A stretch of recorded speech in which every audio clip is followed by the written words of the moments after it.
Satisfied is how you gonna feel being my husband, so open the door. The girl who says this while banging on our protagonist's door is Elnor, a princess, student council president, and arguably the most ruthless woman in this entire academy. But right now, she wants our boy to answer so she can collect something, and it's not his rent. Our bro on the other side of that door is pretending he doesn't exist, just praying to every god in this world that she leaves. She doesn't. Instead, she stabs the door and announces she's breaking in and starts slicing through everything, while my boy screams that this is against the rules. She's the president and should punish people for this kind of behavior. But she goes, unfortunately, I am the president, so I do what I want. Now explain why you're putting so much effort staying far from me. But before he can even process that, a girl with cat ears appears in the window asking what the hell is going on. That's Saris, a professional assassin that has killed thousands of victims. Elnor tells her to leave because if she saw what she will do to that boy, she will understand the difference between them. Saris just sticks out her tongue and says that whatever Elnor does, she can do much better. Our boy is standing in the middle of this, saying he feels incredibly uncomfortable and has never even considered any of them. But nobody cares what he thinks, because the ceiling explodes. Another girl drops in, tribal tattoo on her gigantic licious thighs, and she tells him the wedding preparations are done and he just needs to come with her. Then a chain flies across the room and wraps around another girl who just walked in, asking why he's always surrounded by snobs. That's why he has to go with her to live a more normal husband and wife calm life. But wait, cause the cast is stacked. A fiery little witch appears, claiming he's belonged to her for a long time, so everyone else should forfeit. He's under a spell and only loves her. 5 women, 1 room, all of them want him and want to kill each other. And this poor bastard is standing in the center of it, knowing that he can do nothing. He's weaker than them all. Now the real question is, how the hell did a guy with 0 stats, 0 skills, and 0 game end up with every dangerous woman in the academy fighting over him? It wasn't my bro's face card or Riz, it was a secret talent he received. See, this boy used to be a regular person on Earth. He played a game called Savior in Ascension, beat it, saw the ending, thought it was great, and then woke up the next day inside the game. Just popped there suddenly, shoved into the body of Dowd Campbell, the son of some irrelevant viscount from a farming town so forgettable it barely even gets mentioned in the original story. Fef rank in every single stat, but what he did have was a natural talent that only activates around dangerous people. The more evil or threatening someone is, the more attracted they become to him. So all those psychotic women destroying his room, that's not a coincidence. That's his talent working exactly as intended. He is literally built to be loved by the worst people alive, and it just happens that the most dangerous characters there are all girls who will destroy this whole empire. But before any of that chaos and going to the academy, his father told him to keep a low profile. Don't cause trouble. Don't stand out. Dowd agreed completely. He planned to keep his grades below average and live the most invisible life possible. That plan lasted about 2 images, because on the train ride to the academy, he ended up sitting across from Elnor, the woman who will become the final boss. A mommy like Esdef that I would only bark to her if she asks a lot, like 2 times. A princess with a demon sleeping inside her bloodline, who eventually loses her mind and builds a mountain of corpses. And when the train got attacked and a rock came flying at his head, this genius decided the best way to survive with F-rank stats was to dive on top of her and use her magic necklace as a shield. It worked. He survived, but she thought he was trying to protect her. She smiled, asked for his name, and told him she would never forget it. And just like that, his talent activated for the first time. The final boss was now interested in him, thinking he risked his life to save her. But the real disaster came during the entrance duels. Everyone had already paired up, and the only person left was a girl named Elia Crixinax, who was the hero destined to save everything in that world, basically the real protagonist. She's the greatest genius in this world.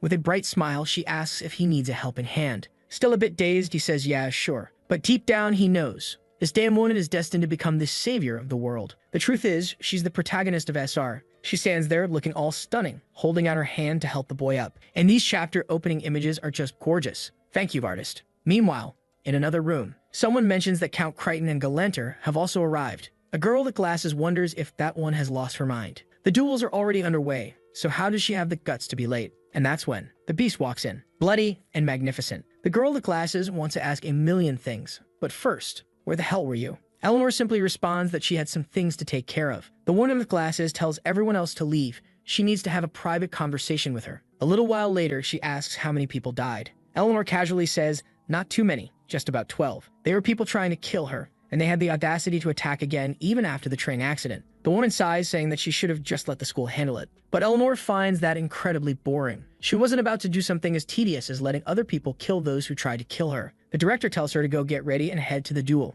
If she hurries, she'll get the chance to see Elia Crixinax fight some Dowd Campbell, who she has never even heard of. Eleanor finds that odd. After all, that boy didn't seem like someone who would stand out. But with her plump lips, she smirks, thinking, he's a little different, isn't he? Meanwhile, our boy is trembling in the middle of the arena with the whole crowd calling him a country bumpkin. He knows his stats are absolute garbage. If he takes one hit, he's dead. In theory, though, he should have a small advantage. He has that life-threatening talent now. The more danger he's in, the higher his stats should be. He's also aware that there must be a ton of villains watching him right now. So if he at least doesn't die, he might manage to catch some interest. Maybe, if he plays his cards right, this situation could actually be beneficial. But then, Elia, with a strange look on her face, calls his name. She tells him to be honest. She already knows he looks incredibly weak. He stumbles over his words, but she just nods. Now I'm sure. She was planning to beat the crap out of him, but now she's starting to pity him. The boy is left speechless. Why the hell is he getting his ass kicked for no reason now? Elia explains. It's because she knows he was with Elnor, and she hates that woman. Not just her. She hates the entire Tristan house. They're a bunch of demons. Our boy realizes. Damn, this Elia is really bold to say something like that in front of everyone. But he understands where her hatred comes from. It's all tied to the drama and the story involving her family. He tries to explain that he just got unlucky and happened to end up in the same place as Elnor.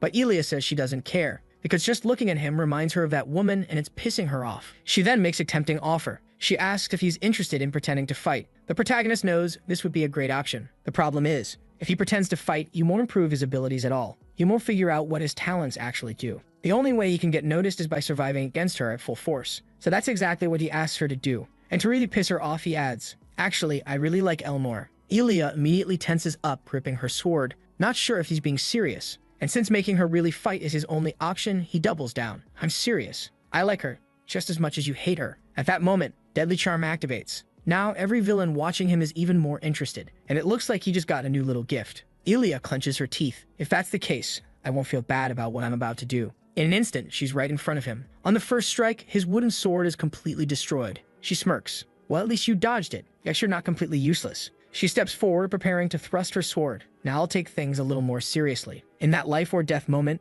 Desperate Survivor activates. His strength skyrockets to X rank, and he punches her in the face. And then, he remembers. X rank was the highest rank in the game, and Elia goes flying, straight into the wall. The arena wall explodes, and everyone, including him, stares in shock. Elnor is standing right there, watching the whole thing. And despite all of his stats being F rank, on his first day, Dodd Campbell just obliterated the protagonist of the world. Man, I really hope that girl isn't dead, because her face is smashed into the pavement. A while later, in a meeting, someone mentions, there's a high chance that kid is a fraud. What he did doesn't make sense. Everyone knows he has low stats. His abilities were checked before the duel, but that attack was definitely real. The one in the glasses asks what he means by that. The scared man responds, no one in all of Elephant could take a punch like that and walk away unscathed. He thinks the boy must have used some kind of illegal substance or a forbidden method to take down Elia. Of course, there's also another possibility, but it's a weird one. Maybe he's actually some kind of monstrous genius capable of hiding his true power. The girl with the monocle adds, even so, it's going to be really hard to accept this victory. After all, Margrave of Kendred, the man who sponsors Elia, isn't just going to sit back and accept something like this. Losing Elia and their top patron would be a major disaster for the Academy, so they need to expose the boy as a fraud as soon as possible and see how things unfold. The man in green doesn't quite understand what she expects them to do. He explains, every year, tons of interesting new students get admitted. Since this guy is drawing so much attention, he'll soon be forced to act again. And when that happens, they'll know for sure whether he's a fraud or not. Meanwhile, his face is already plastered all over the newspapers. Everyone is asking, who the hell is Dodd Campbell? Our boy is in disbelief that this happened on his first day. He never imagined that damn talent would make this much of a difference. And then, a new profile pops up in his gift list. Obviously, our dear Elnor Eleanorized Latristan. Her trust level just went up to level 2, which means he can collect another little gift. Besides that, while he's sitting in his chair, he notices something. The curiosity of several characters just keeps rising. He realizes there's a pattern. It starts with curiosity, then moves to interest, then finally trust. And these points can be used in the shop. What he doesn't understand is, why is the final boss, who shouldn't care about him, the most interested of all? Then, he receives a technique from the Tristan family's fencing style. The only problem is, that family is deeply involved with demons. But for him, who just wants to survive, it doesn't matter at all. What really confuses him, though, is Elia Crixenax. She's not an evil person, so why does he have a profile card for her too? Her curiosity level is already at level 4, but he still can't claim any rewards. He knows she's not a villain, not a bad person, and she doesn't even care about him. So why is her card even there? Right at that moment, someone knocks on his door. Is this Dodd Campbell's room? He recognizes that familiar voice. Outside, the person announces, it's Elia, let me in. Instantly, the boy starts shaking. His plan? Stay completely silent. Hold his breath. Maybe she'll go away. But man, poor girl is standing outside with a neck brace and a face covered in bandages. She suffered. She sighs. I know you're in there. If you don't answer, I'm breaking the door in a few seconds. He panics and yells, are you insane? Now that she knows he's there, she tells him to open up because she has something to say. He hesitates. What the hell does she even want? And then, completely healed and grinning, she says, maybe we should get to know each other a little better. This is the first time the protagonist has hit a girl so hard that she falls for him. Welcome to the red pill world, I guess. Sometime later, she's storming out of his room, pissed. You should have just accepted it. You're way too uptight. Looks like she tried to be friendly, but the maid dragged her out. While she's brooding, wondering how the hell to befriend a guy. Someone walks past her, and at that moment, a bag falls to the ground. She kneels to pick it up, and the other person tells her, "You should really watch where you're going." Damn, it's Elnor. Dripping with swag, she glances at her. "Are you hurt?" The moment Elia sees her face, a memory flashes in her mind. A voice. "Brother, run." In front of a burning wasteland, a man stands with a sword, and Elia trembles, not out of fear, out of rage. Her instincts make her grab her sword without even thinking. The problem is, she's not sure she can kill Elnor at her current level. But Elnor just stands there, beautiful, unbothered, holding out her giant hand. Get up already. Elia finds it strange. She's certain Elnor saw her reaching for her sword, so why isn't she reacting? And then, Elia mutters, "Give it back." Ah, now I get it. The bag actually belonged to Elnor, and now she's just returning it. But at the same time, she wants to know, are you really involved with Dodd? Then, Eleanor gives her some very specific directions. Just go to the end of the hallway, turn left, and you'll find Dodd's room. Immediately, Eleanor squints. "How do you know where Dodd's room is?" Elia, looking awkward as hell, says, "I was just with him." Oh boy, this is about to be a mess. Eleanor asks, "And what exactly was your reason for being with him?" Elia, looking super uncomfortable, says, "It's just freshman stuff, you know, getting to know each other." But Eleanor just smiles and reminds her, new students aren't allowed to interact with the opposite sex. Elia is about to say that she's never heard of that rule, when Eleanor casually informs her, "I just made it up, so from now on she better understand that she's no longer allowed to enter that room." Elia doesn't seem to care much. She only wants to know what their relationship is. But Eleanor simply turns around and says, "I have nothing to do with that guy. She just needs to learn not to go to his room anymore." But Elia remembers something. The moment when he said, "I like Eleanor just as much as you hate her." She knows something's going on between those two. And even if it's just to gather information, she'll have to keep getting closer to him. Now, our boy is heading to the class assignment exam. It's an extremely meticulous and important test in this academy. Students are divided into groups after their one-on-one duels. And since he defeated Elia, he ended up in the strongest group. Everyone there looks proud and confident, while he just stands there, absolutely horrified. And the biggest problem is this girl who won't leave his side. He's been trying to shake her off since yesterday, but now she's in the same group as him, which only makes things worse. Not to mention, her interest in him keeps rising, which is honestly just terrifying. He suddenly remembers. Someone left a bunch of little bread rolls in front of his room, wishing him good luck on the exam. He has no idea if it was her or some other lunatic, but either way, things are not looking good for our guy. At the very least, this exam is part of the story, so things shouldn't go too off script. But his system notification for Eleanor says that an event is about to occur. Eleanor, as healthy as ever, appears announcing that she will be in charge of supervising them during the exam. Our boy already knows. If she's the one in charge, there's no way something isn't going to happen. The teachers are all gathered, eager to see how the boy who defeated the hero will perform. Eleanor tells everyone to hurry up. She'll be leading them to the exam area. Some of the staff are impressed, commenting that the students are working extra hard this year. The students walk through a dimly lit corridor. Elia immediately asks, "Is this part of the test?" But our boy, he knows exactly what this is. The entrance has been sealed. The power has been cut off. And right then, Eleanor's event activates. And Dodd knows. This isn't a test. It's an ambush. His system notification confirms it. Another assassination attempt is incoming. He quietly observes, while the other students chat casually, assuming that someone will come to rescue them soon. But Dodd starts analyzing. Every single person in this corridor is part of the main protagonist group. This is the event that makes them grow closer and follow the story together. Everyone here is important to the final plot. He steps forward and points to a map. "I think it's best if we head to the central hall. It has more space so we can observe the area better. At the very least, that place has equipment, some supplies. And if they get ambushed, it's better than being trapped in this narrow hallway." A girl in nun-like robes raises an eyebrow. "Why are you suddenly talking about an ambush?" But our boy just shrugs. The student council president and Elia must have already noticed. "We're not alone here." He starts walking. Elia stops him. "Where are you going?" He simply says, "It's necessary." But she frowns. The direction you're heading in is completely opposite from the central hall. Our boy, full of hesitation, knows he can't reveal the truth, but this is extremely important, and he'll explain later. His plan? Send everyone to the central hall and stay behind alone so he doesn't get targeted, because the real target is that crazy woman. As long as they can handle it and he stays alive, everything will be just fine. Now they've moved through the corridors and he's relieved. The plan worked. Apparently, punching Elia into a wall gave him a little credibility. Now, all he has to do is wait for the event to end, let them deal with it, and stay completely out of it. However, that's exactly when someone calls out to him. A man says he's here to fix the power outage and asks to be guided. Unfortunately, his vision isn't very good in the dark. Right away, the system notifies him that a dangerous situation has been detected. Meanwhile, in another area, Frisia asks if Dodd will really be fine alone. Maybe something bad could happen. What they aren't noticing is that there are a bunch of assassins right above them. Elia comments that he probably has a plan, but they should still be careful themselves.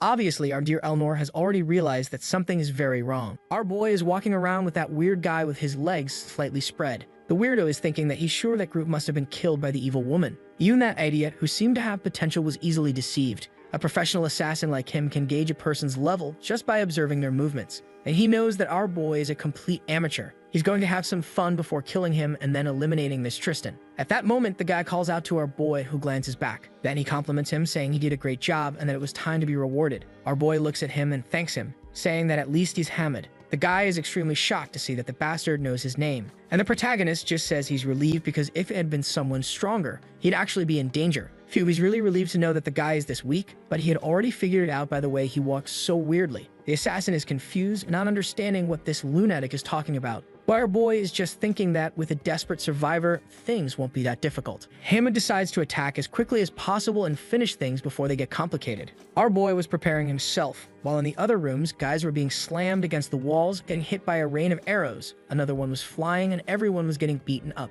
No wonder these guys are the protagonist group. Ilya orders Palkas to freeze these guys while she wonders where Elnor is. Meanwhile, Elnor is looking stunning, slashing her blade and sending 4 fools flying into the wall. The poor guys don't stand a chance and spit out everything they had in their stomachs. She immediately grabs the first one and demands to know who sent them. At the same time, the mage is freezing the rest. That's when they find out that someone called Hamid from the Crescent Moon is behind this. Elnor wants to know if he's here as well, but the guy refuses to reveal it. She steps on him. Now, I know some people like the idea of being stepped on by a woman, but I think this one actually hurt for real. Damn, his head is almost cracking, and she warns him that he better talk. The guy finally confesses, saying yes, he came with them, but is in another area. Ilya comments that she's going too far, but Elnor says that anyone who tries to kill her will suffer the same fate. Hamid is a specialized assassin, and right now, there's only one person who's an easy target for him. At that moment, Ilya and the others realize that Dodd went off alone to lure the strongest enemy to himself. Ilya wants to know what the relationship between them is, but Elnor insists once again that there is none. The truth is, she doesn't know him well enough. So she wants to get to know him better? You sly one. Meanwhile, the assassin is talking to himself, saying that he's a professional. He had set up a perfect barrier, so why was this happening? Obviously, he was getting beaten up by our boy, who had activated his little life-on-the-line talent. Not to mention, he also has the sword technique he received from Elnor, so the boy isn't useless anymore. Our boy is impressed with his own skill, and the assassin is realizing that he's using the Tristan family's sword technique. He never should have messed with this kid. The villain then admits that he fell into the trap of attacking the boy, but demands to know who he is. The truth is, the deadly charm has been activated, and now the villain is impressed by the boy's skills and has become interested in him. Our boy doesn't say anything, and the man simply responds, "I'm sure someone as cool and ruthless as you will want to kill me. So go ahead, finish me off." Dodd just takes the chance to tell the guy, "I'm not going to kill you, but tell everyone to stop attacking Elnor." What he wants to prevent now is her activating that gray demon power and losing control. If he can stop her from being attacked constantly, maybe that can be avoided. But the assassin asks, "What happens if I come back later and attack again?" Dodd walks off with full swag. "If you try to kill her, you'll have to get through me first." The man asks, "Is that woman really that important?" And Dodd replies, "Yes." Right at that moment, deadly charm had activated. Our boy didn't realize. The beautiful menace was right behind him and heard everything he said. Her favorability skyrocketed. He turns around completely confused. Man, her favorability just keeps rising. At least 15 notifications have popped up. Meanwhile, in another part of the academy, the headmistress is banging her head against her desk, frustrated. Everything is a mess. She knows the chancellor is furious. But immediately locating this organization is impossible. She tells Elnor, "You need to understand, this place is a disaster right now, especially now that it's confirmed there's some kind of spy lurking around." The headmistress comments, "You seem really determined to stay here, considering that you barely arrived and they've already tried to kill you 3 times. And she needs to start being even more careful, because this incident was different. They sent a professional assassin this time, and things are only going to get worse. Besides that, she found it strange that everyone who survived this event received honors, except for God Campbell, who immediately disappeared once it was over. The headmistress has already noticed. He's actively trying not to attract attention, and she doesn't understand why." Elnor sighs. "I don't understand either. She said that 3 times already," which makes the headmistress finally snap, quit saying that, and throws something at her. Let's all thank the headmistress, because by throwing that object, she made Elnor raise her arm, and look gorgeous while doing it. Elnor apologizes. "Sorry, I was a little distracted. It's just that there's someone I'm interested in." The headmistress is instantly confused. "What the hell are you talking about?" Elnor just smiles. "You just said his name." The room falls completely silent, and then the woman stares at her. "You cannot be serious. You like that weird country bumpkin." She warns Elnor she should be careful, because if Archduke Tristan found out about something like this, he would not be happy. Elnor waves it off. "It's not like that. I don't have that kind of interest in him. The headmistress relaxes. Good, just be careful. Normally, when it comes to men, you're more cautious. Elnor nods. You're right, I will have to test him. For now, I'll observe him very closely. At that moment, our boy receives his class test results. Unfortunately, it says his class hasn't been decided yet. They're still calculating his results, which is a terrible sign, because it means they're thinking way too much about him, and all he wanted was to be thrown into some random class and forgotten. What he does suspect, though, is that he might end up in the special class, where the heroic protagonists are. They're delaying his placement and, in a way, excluding him, which is also weird. Then, he completes his first mission, and his information updates. His new mission: resolve the incidents that will occur during the freshman reception. He knows it's during this event that people's classes are determined. Obviously, there are the usual ones: archers, mages, priests, etc. But his focus is to exploit his strength as much as possible and get a class related to that. On the other hand, both the final boss, Elnor, and Elia are involved in this event. He is absolutely sure that something he doesn't want is going to happen again. Then, he receives a reward for deepening his connection with Elnor. He can copy one of her abilities. But he's not stupid. He knows this isn't the right time to use something like that, because even though she's currently the strongest in the academy, she's going to grow even stronger. And only then would it be worth using his duplication ability to steal away more powerful talent. Night falls, and he sneaks out of the academy to visit an abandoned house. Of course, he's equipped with tons of stealth items, so he can't be detected. In the game, this place was perfect for farming treasures. He jumps the wall, enters the place, and heads toward an area full of stacked up items. There are countless objects here, but one is extremely important: a sensor burner. With 1,000 years of stored power, he grabs it. Got what I needed. But right at that moment, the entire ground starts shaking. The poor guy realizes this was way too easy, and now he's getting buried alive. Strangely enough, after the smoke clears, he's holding a girl in his arms. Her name is Yuria, and the moment he sees her, he immediately recognizes her. He knows that this crazy girl is the boss of the second chapter, known as the Cursed Sword Goddess. That item he pulled out really did belong to her, but he didn't expect her to be right there. She immediately gets out of his arms, and the system warns that his life is in danger. His EX rank strength activates, and she comes at him with a chain strike. He barely dodges. As always, a very dangerous, thick-thighed girl. Our boy is trying to dodge, but at the same time, she's throwing small swords at him. He knows that against a woman like this, it's life or death. With no chance of winning, he begs her to understand that this is a misunderstanding. He wasn't trying to do anything to her while she was sleeping. Each of her attacks makes his entire body shake, even with his talent activated. She swings her chain again, he jumps, barely escaping. But then, full of style, she spins like a breakdancer and throws a dagger straight at him. Our boy freezes. The blade gets right in front of him, and suddenly, the attack disappears. 3.5 steps, that's the maximum distance she can fight from. That's the curse and mechanism behind her abilities. The girl asks him very politely to take just one step forward, but he asks, "You're gonna kill me, aren't you?" She nods, yes, and she's impressed that this bastard already seems to know her talent. Our boy gets an idea. He knows she's isolated here. Not even food is delivered to this place. So he asks, "By any chance, do you want a high recovery biscuit?" She scoffs. "I'm not falling for such a stupid trick. It's not like I'm that hungry." But the moment he tosses the biscuit, she grabs it, because she was starving all night. Sometime later, she mutters, "I realize now, that was a mistake." Our boy is relieved. Looks like he won't be dying today. She asks why he's here. He knows he can't tell the truth, so he lies, saying he was sent here to feed her, that he received instructions to take care of her from someone else. She asks, "Is it someone you know?" He nods, yes. And strangely, since he knows everything about this world, he casually adds, "Don't worry, your sister is doing just fine in the Holy Empire. The Emperor won't bother with the two of you for a while, so you don't have to keep hiding like this." Yuria is from the Holy Empire, and she's hiding here at Elfanti Academy because of the Emperor of the land she fled from. The sword she wields is considered a cursed item, which is why she has the 3-step curse. She had to escape because of it. That's why our boy is trying to pass on information that her sister is safe, because even though she's been through a lot, she deserves at least a bit of peace. We then see a group of students at the top of a mountain. Someone points out, "That's the academy over there. That's the Arcane Constitution." A little blonde girl says, "We'll have to choose our faculties soon." Dodd knows. This is the part of the game where you get the most world-building information, but he can skip all of it since he already knows everything. A guy asks Ophelia, "What's that voided area over there?" On the horizon, a dome-covered city could be seen, and she explained that it was an extremely restricted area. Anyone who entered would be punished. Dodd knew that place was what remained of the war between heaven and hell, a place where God's messengers and the heroes had sealed away the demons. This happened hundreds of thousands of years ago, yet the energies of light and darkness continued to clash. With the obvious risk of darkness eventually prevailing, the Empire Alliance created this sacred triangle to keep watch over it. The triangle consists of numerous academies, one of them being Elfent. The red-haired guy then asked Ophelia if they could take a closer look. She said that as long as they stayed within Seraph's protective barrier, there was no danger. Dodd, on the other hand, thought this was the perfect chance for them to sneak away and cause some trouble. The angels who resided beyond the heavens and mountains had created this barrier alongside Seraphis. The students were now all standing around, staring at the barrier up close with dumbfounded expressions. Dodd then asked if he could eat a little away from everyone else because he was feeling uncomfortable. She understood. He was the boy suffering from all the unwanted attention and allowed it as long as he didn't go too far. The other guys didn't like that. They muttered that this hick bastard was getting full of himself just because he had gained a bit of attention. But our boy had already lit his incense using unicorn horn powder and a phoenix feather. Where the hell did he get that? Who knows?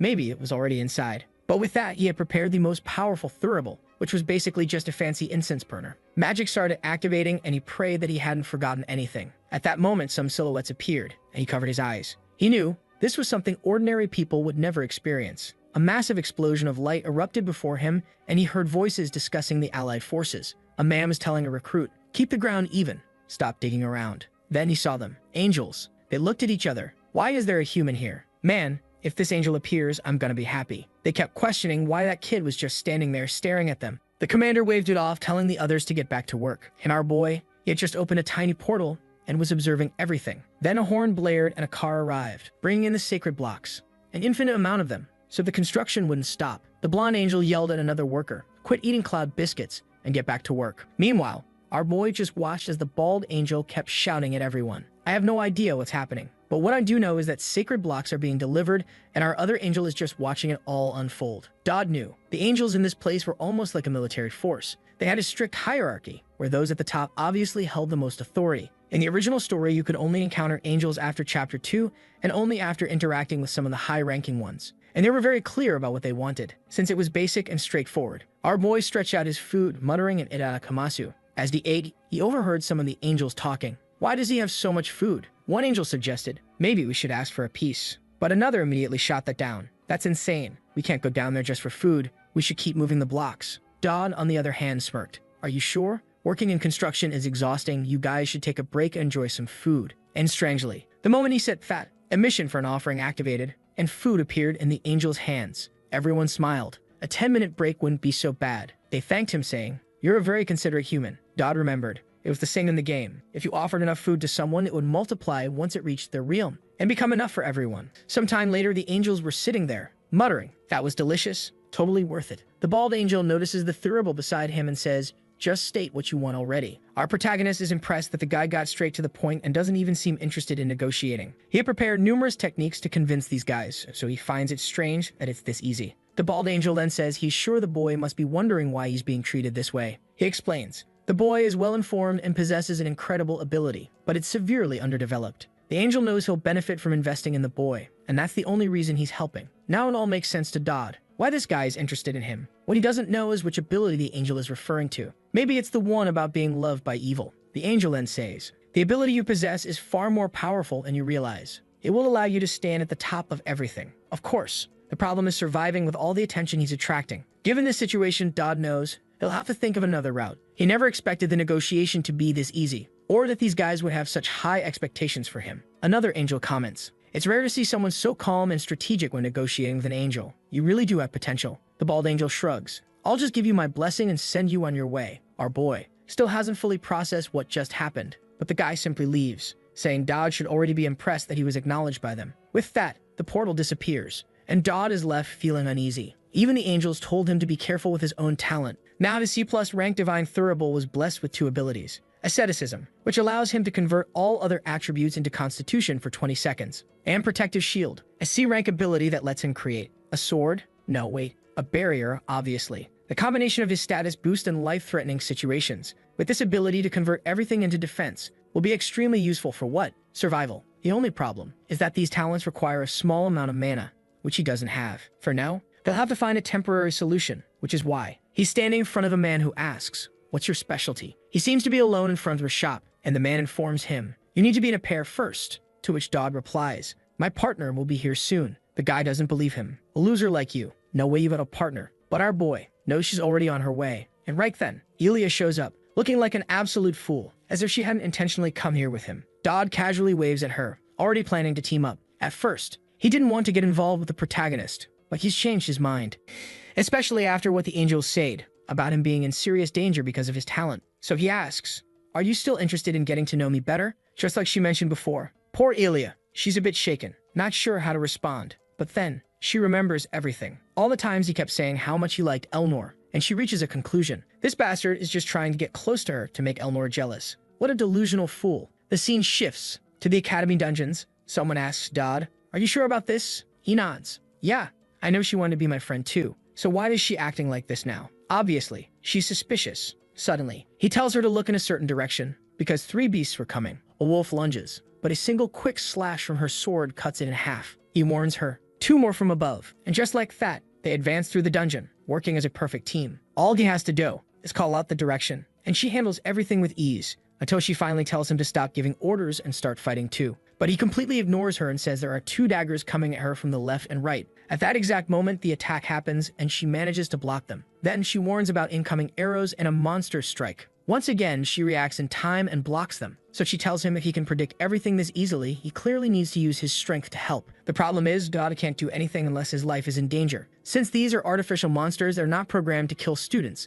which means his talent doesn't detect any real danger. He realizes he really needs to increase his stats for situations like this. Suddenly, Elia rushes toward him. For a moment, he thinks she's about to cut him down. But instead, she slices off the head of a monster that was right behind him. He just stands there, watching her, looking effortlessly cool. Then she's smooth. Out of nowhere, confetti bursts into the air. Someone announces, "Congratulations, you broke the record." She's surprised. She fought alone and still completed it faster than the other pairs. Dodd shrugs. "Maybe we were just lucky." But the truth is, our boy obviously chose the shortest, sneakiest route. Ilya is starting to get really annoyed with this bastard. A little witch had been watching them the whole time. Her name was Percy, and she was the magic instructor here. She comments, "We'll have to improve these fake battles next year. That was way too easy." A nearby director nods. "Got it, but something feels off. It's weird how much this boy knows about everything." Everyone assumes the academy's focus is on Ilya, but the green-haired man, as usual, is suspicious of Dodd. Percy finds it strange. "Why did that boy catch your attention?" Clearly, Ilya was the one doing everything, but the man shakes his head. She alone never would have broken that record. Anyone with combat experience can see it. She was actively fighting, but he was the key to all of it. It's obvious. He was giving perfect orders at perfect timing, and making flawless decisions. Up until now, every one of his judgments has been spot on. Not only is he highly calculated, but it's like he's been through this place countless times before. He then turns to Percy. "Let's make a bet." At that moment, someone contacts both of them, saying they take an interest in the pair. The man explains. He made a bet with Percy. He's sure they'll break this year's record. If they succeed, they can ask for anything they want from her. But if they don't, it's fine, because what they've already done is impressive enough. Obviously, Dodd agrees instantly, and Percy gets pissed at how confident this kid looks. Meanwhile, the glasses-wearing director tells someone, "I know you're stressed, but you shouldn't be here all the time, because right now, Elnor is collapsed on the floor after training." She mutters, "I'm trying to remember something." She recalls some old movies her mother used to talk about when she was a child, about a demon living in the Tristan bloodline. That was what fermented the inhuman power they possessed. But of course, the price was that they would gradually lose their sanity. That's why most of the successful people in her family eventually go mad at the end of their lives. The director asks, "Why are you thinking about this?" Elnor simply responds, "It's nothing." The woman sighs. "I'll tell you something interesting. I just found out, right now Dodd Campbell is undergoing a test with the hero candidate. Man, the artist cooked with this Elnor scene." She narrows her eyes. "Who is this hero candidate?" The woman replies, "Ilya Krixanax." Elnor doesn't believe it. Those two? Together? She closes her eyes, takes a deep breath, and mutters, "I'm going there." Back in the dungeon, Ilya is questioning Dodd. "What's your plan?" She knows he's skilled, but his confidence is getting ridiculous. Dodd knows the weak points of each of these monsters, how they function, but he can't reveal that yet, so he just smirks. "I'm sure everything will go fine, because you're here with me." The girl turned a little red but muttered that she wasn't falling for that nonsense. Then the red-haired guy suggested, "You can increase the difficulty to earn more points if you want." Dodd immediately responded, "I want the highest difficulty possible." Percy was losing her mind. "That's impossible," but he just shrugged. "It's worth a try." Obviously, Ilya was not happy about this. One of the guys beside them chimed in, "Now that you've started, you can't stop." Meanwhile, Percy took a sip of her tea. "Fine, but you should know, at this difficulty, you'll be in real danger." Since the voice transmission was active, Ilya heard everything, and she was starting to feel nervous. But the green-haired man reassured them, "Even if things get dangerous, all we need to do is rescue the students." Then he announced, "The slaughter mode has been activated. Now prove your strength." Ilya obviously is not very happy about this, but she just accepts it. Percy is eager to see them fail, and that friend over there is crying. I still don't know who that crazy guy is. However, things have changed for our dear protagonist, as the creatures are now aggressive and can cause damage. The danger is detected. Since this boy is a complete mess, always on the brink of death, the system automatically puts him at full power. He prepares an attack with his sword, and a slash sweeps off the big pig's head. Actually, it looks more like a rhinoceros. Right away, the green-haired guy says he knew it. The boy was hiding his power. And Elia looks beautiful and troubled, wondering why Dodd always hides his strength like this. But now, our guy is fully focused, ignoring everyone and slaughtering the monsters. Percy, on the other hand, is wondering how this is even possible. Until now, he seemed like a complete weakling. However, the green-haired guy tells her that she needs to understand. The boy enjoys pretending to be weak. But he gets her reaction since he had the same one when he first saw this happen. And she can be sure that the stronger the monsters get, the stronger he will become too. Ilya is there, landing some impressive kicks. This girl is seriously powerful. And now our boy is in full Giga Chad mode in midair, wrecking everything. I wasn't going to mention that she's fighting again, since the artist gave her some extra attention. There she is, holding her ground, a truly reliable girl. Man, but she's up against a giant ant. She calls out to our boy, who jumps into the air, shining like a star. He even uses a sword technique from the Tristans called Levoop. A flurry of attacks strikes the giant ant, making it look like it's breaking apart. And with that, our dynamic duo, who could honestly make a great couple, manages to break the record. Just as he killed the giant ant, she was on its back, about to crush him. The boy realized he got distracted, but right then, the thing exploded. It was the green-haired guy who praised our hero, saying they're incredible for breaking a record like this. Finally, I learned the guy's name because Elia called him Professor Conrad. Conrad thanks her for her efforts, and just as Percy shows up, he immediately says that it looks like he won the bet. Sometime later, Elia is holding a piece of paper. Because of their performance, they can pick an item from the Vision's storage, and of course, they can ask Percy for any favor, thanks to the dumb bet. She's all happy, and our boy knows this isn't something just anyone who enters the school can get. At that moment, Elia calls out to him and asks how he always stays so calm. She's noticing that every time a difficult situation happens, he always acts as if he already knew. Well, yeah, that's kind of obvious, because the bastard really does know. Before he can answer, she reaches out her hand, saying that maybe now they can become closer friends. Our boy, however, doesn't seem very excited about that. Come on, man, get more hyped for the wafus.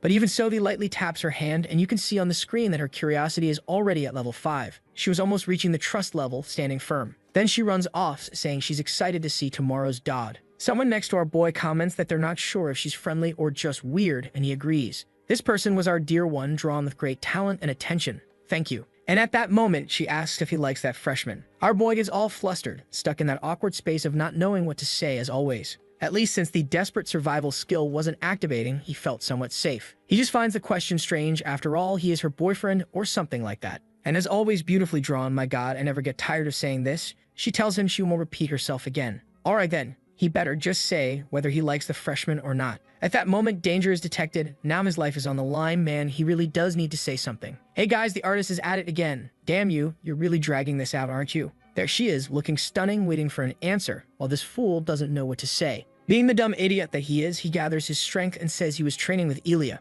but he missed Elnor. She looks a little confused, saying that's kind of sudden. He has no idea if this will work, but there's no way he can beat her in a fight, so his only option is to appease her. Elnor smiles and asks if he means that he missed her the whole time. He just nods, and now she wants to know why. Oh boy, you're going to have to explain yourself better than that. Our girl looks a bit awkward, unsure of what to say, and she fixes her hair, saying it's fine, he can just forget about it. She's sure he's acting this way because of that day on the train, but she tells him not to forget the list of priorities. Just like us, Dodd is completely confused, having no idea what this crazy girl is talking about. Then she hands him a letter, saying she came all the way here just to give it to him. This fool is wondering if it's a love letter. I highly doubt it. And looking a bit shy, she says she was going to give it to him tomorrow, but decided to bring it now. Then she turns around looking gorgeous as ever, and tells him to only read it when he's alone. I doubt it's a love letter, probably a death threat. And there he is holding it in his hands, saying he understands. Next scene, he's already saying he shouldn't have opened it. The expected unexpected happened. She asked him to pretend to be a couple. I don't know what her intentions are, whether she wants to protect him or if there's something more, but I'm not sure she's actually that in love with our dear Dodd. For our boy though, that's not even the biggest problem. All he has to do is spend some time by her side at the welcome party. The problem is the penalty if he rejects the offer.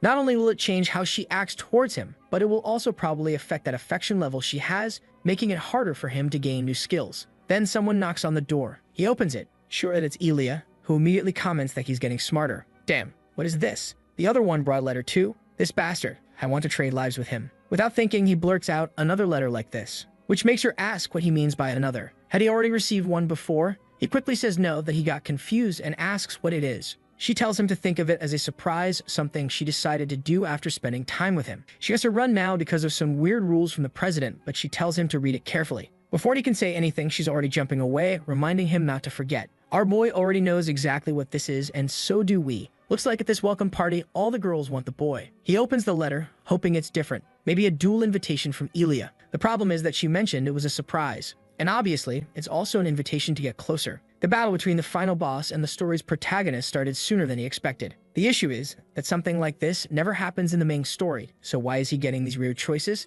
If he chooses Elnor, he'll be seen as a villain by the main character. But if he chooses Elia, he'll start being hated by Elnor, who might end up turning into a demon and killing everything too. There's the option to reject both, which might be safer, but that's also risky. This probably happened because they're still in the interested phase. But still, this is a problem. How is he going to get out of this? That's when he has a bold idea. Why not accept both? Looks like the scene has already shifted to the welcome party. Everyone is wondering where the classy people are and someone says they've arrived. In the middle of the extremely luxurious hall, there's our dear Elia. She comments that this place is so crowded it looks like a pigsty. She looks at our boy and thanks him for coming with her. Oh my god, what the hell is this dashi hairstyle? It looks awful. The two of them are walking side by side, and the sneaky bastard, he's actually using a clone ability that cost him 1,000 points. Obviously, it's just a simple walking clone, and guess what it does? It walks and talks. There's not much else it can do. He spent everything he had, but maybe it will work. The system comments that the boy is daring for trying to go on dates with both at the same time. To succeed, all he has to do is not get caught before the party ends. All he needs to avoid is anyone seeing him and his clone in the same place at the same time. As he's considering his options, suddenly, a bear in the nearby cage lets out a roar. The caravan passed through, ordering everyone to get out of the way. That sneaky dice knows these guys are planning to put on an event with that beast, which will eventually break free and cause chaos. All he has to do is take advantage of the situation to escape, remove the clone, and stay out of trouble. Besides, he bought a skill called Pheromone, or maybe not. Actually, that might just be the name of one of his clones. However, according to the system, he is no longer just a boy, which he has no idea what that means. Oh boy, smoke just started coming out of him. And right at that moment, Elmore appears, saying she finally found him. She mentions she smells something strange and asks if he used some kind of spray. He says no, explaining that he passed through some flowers, and the scent must have stuck to him. But damn, this girl is bold. She straight up says that whatever it is, it's driving her crazy. Now our boy is desperately trying to get rid of this damn pheromone smell before things get complicated. However, the system immediately notifies him that the pheromone effect has been applied to the target, Elmore. And now, she's struggling to resist getting interested in him. Suddenly, she turns to him and says it's strange that she never noticed before. He's a lot more masculine than she imagined. The boy is internally combusting. He quickly starts walking away, saying they should hurry to the event since there are a lot of people there. All he's thinking about is keeping himself and the clone talking while he remains alone with Elmore. But the poor girl is there, breathing heavily, trying to calm herself down. He just hopes she doesn't do anything crazy. He asks if she wants to grab something to eat, and she says yes. Why not? Even if it means buying some wild boars on a stick. He figures this is the worst option since he's trying to make Elmore like him a little less. She's a woman who cares a lot about her appearance, so something greasy like that should be a total turnoff. However, when this girl wants something, nothing stops her. She excitedly declares that she loves those things. So much for his theory. Guess he's still figuring out her tastes. Trying to play it off and kill the friendly vibe, he pretends that the food tastes awful. But all she wants to know is why he's still eating it if he has better things to do. Now the boy is starting to be genuinely afraid of this woman and just wants to keep his distance. At the very least, he needs to maintain some space between Elnor and Elia, or things will get complicated. He stops at an accessory stall and she asks if he wants anything. He says no but offers to buy her something if she wants. At the same time, he realizes that he really shouldn't have said that. It's just going to increase her affection level and make things even messier. Oh, this guy is a reverse mastermind and somehow picks the worst possible gift, a loose uniform button, asking if she wants it. But once again, there's no stopping this girl. She's genuinely impressed that he was paying so much attention to her that he even noticed she had lost a button from her uniform. The poor guy just wants to disappear while she gives him that mischievous little smile. Sometime later, at a table, she asks if he's already decided what he wants to study. He says yes, he's going to focus on theology. That's the study of gods, nature, that kind of thing, you know. But Eleanor tells him he should reconsider. With his talent, it would be a waste not to become a knight. However, our boy simply replies that there's something he needs to learn in the theology department. He chose this path for a specific reason. Eleanor, towering over the table, demands to know what it is he wants to learn, and he just says that to protect the people he cares about, there are certain things he needs to acquire. Eleanor wants to know what exactly it is that he's trying so hard to protect. Oh man, our boy is low-key romantic. What he really wants to protect is his own life and prevent Eleanor from turning into a demon. Sacred abilities would be perfect for his survival and would also allow him to take care of her in the process. Smart move. So he tells her that since childhood, there has been someone he wants to protect. Besides, he obviously knows that later in the story, there's going to be an event called the Secret Society. The boss of that chapter is only weak against holy magic, which is why he needs to prepare. Suddenly, the gorgeous Eleanor asks if that's the real reason he's getting so involved with her, because she knows all too well about the Tristan family curse, just like he does. Our boy confirms that he is in fact talking about the curse that drives every member of her family insane, and he's certain that the only way to prevent it is through mental training. Eleanor's expression turns serious as she asks if he knows the solution. He cuts her off and says he knows about the blessing of the angels. It's a type of miracle where two archangels must bestow their blessing on the same person. Eleanor acknowledges that it exists, but it's so difficult to achieve that even with all the power the Tristans hold, they've never been able to obtain it. That's why they're still feared. Once again, she demands to know his intentions. Why does he keep getting closer to her knowing all of this? This boy is basically confessing at this point. I thought he wanted to keep his distance, but he tells her that the thing he wants to protect is her. Looking both beautiful and concerned, she asks why. And our boy simply says that if he doesn't protect her, she's going to die. That's the truth, and he has no other reason beyond that. She looks a little flustered, fixing her hair, and says that from the very beginning she knew he was a weird guy. Our boy just responds that he's heard that about himself countless times. With that, he's told her the whole truth. Now he just hopes it's enough to satisfy her strange curiosity. The scene then shifts to another part of the party, with Elia saying that this boy is weird. The poor girl is walking alongside the clone, wondering why he's talking so little today. She also asks how they even ended up in this basement. Meanwhile, she looks back, thinking that she needs to get closer to this guy to learn more about the Tristan family. The problem is, she has no idea how to handle a man like him. In general, the truth is, she's not very good at dealing with men, and it's making her go a little crazy. She doesn't know how to act. On top of that, she starts wondering why this place is full of caged monsters. She's practically having a monologue here since the clone isn't saying much. She comments that they're probably Academy experiment creatures, but it's irresponsible of the professors to leave so many of them here with students around. She turns to the side and wonders why there are even monsters this big in a place like this. She approaches one of the cages and realizes that these beasts aren't even properly locked up. That's when she notices a device beeping right next to the creature. Before she can react, the place explodes. Luckily, Chad Clone saves her. This bastard is flirting with one girl at a table while rescuing another from an explosion. Obviously, both our favorite couple and everyone in the hall are in shock. And my god, our boy's back is burnt to a crisp, but he saved the girl, and now his favorability is skyrocketing. Barely holding himself together, he just mutters that this is his job. She's startled as he collapses beside her. Before she can even think about helping him, the monster is already loose. And of course, they're all high-level creatures. Elia thanks him for protecting her and says it's now her turn to return the favor. Right then, the system activates a mission. He has to save as many people as possible. Without hesitation, he takes off running, leaving Eleanor behind, telling her he has things to take care of and that she should be careful. She asks where he's going, but he just shouts back that he's going to protect the students. Meanwhile, Elia is exhausted, barely able to stand. Our boy dispels the clone and arrives in style, declaring that they'll have to deal with this. But then he notices that she's already on the ground, everything around her wrecked. At least she's happy to see he's alive. And at that moment, her status shifts from curious to interested. The main scenario had now been altered. However, she reveals that one of the creatures has escaped, and of course, it's the biggest one. She warns that it's probably somewhere on the first floor, and they need to stop it before more people die. Our protagonist knows that if he doesn't handle this, he'll receive a major penalty. Right now, the other students are panicking. Face to face with the giant beast, its eyes glowing red. One student raises a barrier but knows it won't hold and desperately calls for a professor. With the monster's attack, the entire thing is already cracking.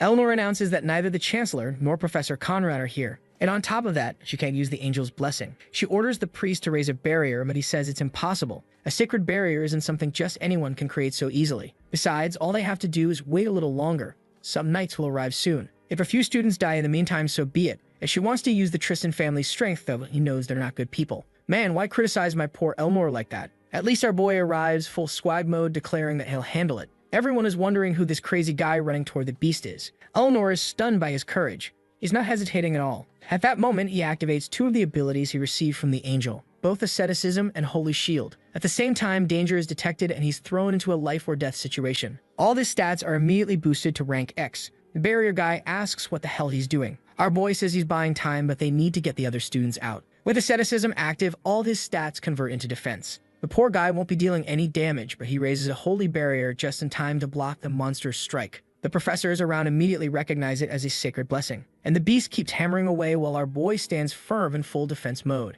Eleanor is just standing there frozen, unable to act, probably falling for him even more. Strangely, some guy in the back is rambling that even real priests need years of training to use something like this. Bro, he's literally using it right now. Maybe take some notes. And then weirdly enough, Eleanor says that after everything that's happened with this guy, she's not even surprised anymore. Watching him get attacked, she realizes he has already surpassed her expectations so many times. Now the clueless priest finally notices that our boy didn't just raise any barrier. He put up one strong enough to hold back that beast. Suddenly, someone tells the guy to shut up. It's Elia, who smacks him on the back of the head, saying he took too long to figure it out. Eleanor asks where she's been, and Elia explains that she was dealing with the monsters in the basement. Unfortunately, she let this one escape because it was too strong. But now, she wants to know how the hell Dodd is using a blessing like that. As far as she knows, activating something like this requires 10 years of training to become a combat priest. This whole takes 10 years of training thing catches Eleanor's attention, and she remembers that our boy had said he had something important to learn in the theology department. The sweet words of the boy who said that if he didn't protect her, she would die. You can tell she's getting more attached because now her eyes are rounder,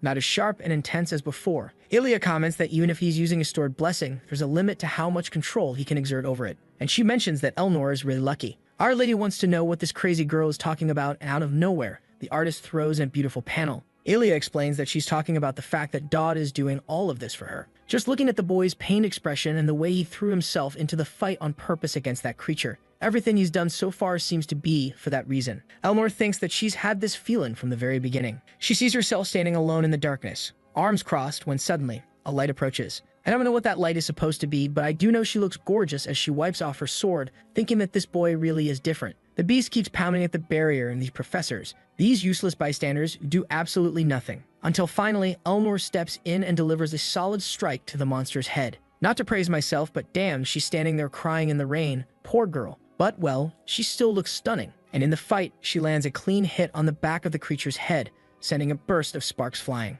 Man, the impact sends the beast crashing straight into the wall. Dodd looks completely dumbfounded, and right away, the monster gets back up and lunges at Eleanor again. Watching her prepare, he knows this is the true sword technique of the Tristans. The girl unleashes a flurry of thrusts so fast it looks like a machine gun firing straight into the beast's chest. Still looking elegant and composed, she keeps the relentless assault going while the monster rides in agony. Until finally, her sword nears its neck, and she delivers a tramontana. The monster is flung away once again. There's no way it's still alive this time. Our boy notices that the power she wields is completely different from the one he copied. Something else is off. She wasn't even supposed to be involved in this event. The original story didn't unfold like this. With that, the official mission is completed, and since no one died, it was a perfect success. The system even notifies him that knights will arrive in 30 seconds. The truth is, all the professors who enjoy experimenting with live monsters are also supporters of the Tristans. And the fact that Eleanor got involved makes it clear that, in a way, her family is responsible for this. Normally, she's not someone who gets involved in politics, so why did she decide to step in now? Meanwhile, the students are all running away in panic, fire, and chaos everywhere, while the stunning Eleanor just stands there staring at him. Hey, you good? How are you doing? She lets out a deep sigh and says, finally, it's over. But then from within the flames, the grotesquely deformed monster rises again. Dodd shouts at her to watch her back, and as she turns, our boy teleports right in to shield her. Damn, the beast is barely more than a skeleton now, but it still manages to grab him. Looks like the kid was already exhausted after blocking that attack, his eyes shut. Sometime later, he wakes up in bed, immediately asking about the monsters. A woman with a monocle tells him to calm down. The creature was killed and Eleanor is fine. That woman is Chancellor Adelant. She closes her book and asks if he's surprised that she came to visit him. Then she explains that she was just waiting for the perfect moment since she hadn't had the opportunity to meet him properly after the freshman duel. Our protagonist knows that this woman is an immortal who has lived for thousands of years. So what is she doing here? He's already nervous that she might bring up the angel's blessing, but she tells him she's here to deliver some bad news, and some even worse news. He asks for the bad news first, saving the worst for later. She then tells him that he's getting more attention than any other student she's ever seen. It seems like every major incident always has him right in the middle of it, and that's why, with her experience, she knows things are only going to get worse for him. The other news is that she now wants to know how much he understands about the future of the demon. It seems like our boy doesn't react much, and she just remarks how interesting it is that he shows no emotion when she brings it up. Dodd then says that he's not going to reveal how much he knows until he understands what her intentions are. She asks what he's talking about, and he brings up the fact that he still hasn't been placed into any class. But she just steps closer, saying she knows he must be frustrated with the situation. However, thanks to all the chaos he's been causing, she's been forced to manage the results carefully. He should know that things are pretty unstable in society right now. The three forces that control everything aren't as calm as they used to be, and all sides are doing whatever they can to recruit powerful individuals. Dodd comments that he's aware of the competition happening between the three factions. That would be the three forces in that whole triangle setup, the academy surrounding that thing in the middle, built for the whole war between heaven and hell. And obviously, these three factions are clashing because each one wants to be the strongest. Adelant confirms that he's right. The triangle is unstable. Even though some might say they are peaceful neighbors at the moment, beneath that facade of peace, there's an incredibly ruthless competition to determine who will rise to the top. Of course, most students aren't interested in or even aware of any of this. But this very competition is what keeps causing all these incidents and disruptions across the three territories. Dodd remarks that he's certain all the chaos that's happened so far must have drawn even more attention. If they haven't done anything, it means someone is blocking the information from leaving this place. Adeline is impressed that he already knows all of this. And our boy understands. She's afraid someone might try to kidnap him and use him in one of these other empires. He asks if that's her concern, and she confirms it. After all, if he gets captured, it's the end of this world. Strangely, he suddenly sees a vision, an illusion of everything being destroyed. She then holds up a sheet of paper, asking if he recognizes the seal on it. Dodd knows this one. It's the seal of the Purifiers. Adeline is even more shocked. This guy already knows everything. The Purifiers are a secretive organization that worships demons and operates from the shadows. Their only goal is to bring these demons back from hell and destroy the world. Both the attempt to assassinate Elnor and the chaos caused at the academy where they're doing. And right now, they seem to be actively trying to eliminate the Tristan family. And of course, there's no guarantee they won't try again. Dodd wants to know why she's telling him all this. But Adeline simply replies that, unfortunately, she can't explain that. However, she hands him something. An interdimensional key, an extremely broken item that can open doors between worlds. She merely states that, judging by his expression, he must already know what it's for. She promises to monitor his progress closely. If she likes what he brings her, she might even give him more gifts. However, she warns that obviously, this conversation must remain secret. And finally, before leaving, she asks about his relationship with the warrior candidate and the lady of the Tristan family. Our boy freezes for a second. How the hell does this woman know everything? But he just says they're doing fine. Adeline smiles and tells him to keep it that way. Now he's worried. Why is that important? And once again, she tells him that if things don't stay the same, the world will end. Our boy wonders why the world is destined to end no matter what. But Adeline just tells him that it's his fault for being involved in all of this. She can't say why, but the final plan relies on those three for it to succeed. A while later, she leaves and he just stares at the dimensional key, thinking about whether he should accept the end of the world. In theory, it should be impossible for a player to receive this key so early in the game. Something's off. That's when Conrad appears, saying he finally found him. He's been eager to have a conversation. Our boy quickly hides the key and asks why. The professor explains that even though he hasn't been placed into a specific class, he still has to attend lessons. He pulls out a letter and tells him that inside are his assigned duties starting tomorrow. The moment he glances at the names, his expression changes. Obviously, he'll be close to Elnor, and also near our dear Elia. The only thing on his mind is that the end of the world is coming. Sometime later in a training hall, someone says that's why the sword is considered the best weapon for most situations. The professor is going on and on about sword theory, until someone interrupts him. It's Elnor, asking if he's not focusing too much on theory. She doesn't think this kind of information is actually useful in battle. Obviously, the professor just stands there, dumbfounded, completely shut down by his own student. The poor guy drew a sword in the air and just stood there like a fool. And the students all start saying that nowadays you could just take an arrow to the head or get hit by a magic explosion and die like an idiot. Until Elia chimes in saying that she still thinks the professor is right. As long as the swordsman is skilled, they can dodge magic or block an arrow strike. Elnor disagrees, saying that if the terrain disadvantage is too great, the swordsman has no chance. The two of them start arguing while our boy is caught in the middle, terrified of where this is going. And just like that, they're already headbutting each other. Elia tells her not to interfere with the professor's lesson, and Elnor fires back, saying that as student council president, she has to make sure students receive proper information. They keep bickering about theory versus practice while our boy is just sitting there, wondering if they could just continue the lesson. Now it's clear, this boy is smack in the middle of both of them. And the worst part, because of that, everyone in the class is staring at him. But that's inevitable, considering he's seated between the future warrior and the student council president. At this moment, Elnor's affection level had advanced to level 1, allowing him to claim a reward. Now his proficiency with Tristan's sword techniques had increased to 58%. He also learned a deep breathing technique from the Demon Slayer, which boosts his body's endurance. He finds it interesting since it's perfect for combat, while Elia is just watching him intently. Or maybe not him, she's staring at Elnor, who's acting all nonchalant. As the two continue bickering, our boy is just thinking. Now it makes sense why this woman becomes so powerful when she turns into a demon. Besides, Elia had just advanced from Curiosity level 5 to Interest level 1, allowing him to claim another reward. He receives the ability Rule of Evil. This activates when he influences good-natured individuals. And those individuals are then forced to accept one request from him. The system also warns that you should keep your friends close and your enemies even closer. A higher level of closeness with good people gave even better rewards since it was more difficult. And if you managed to turn good people into bad ones, the rewards were even greater.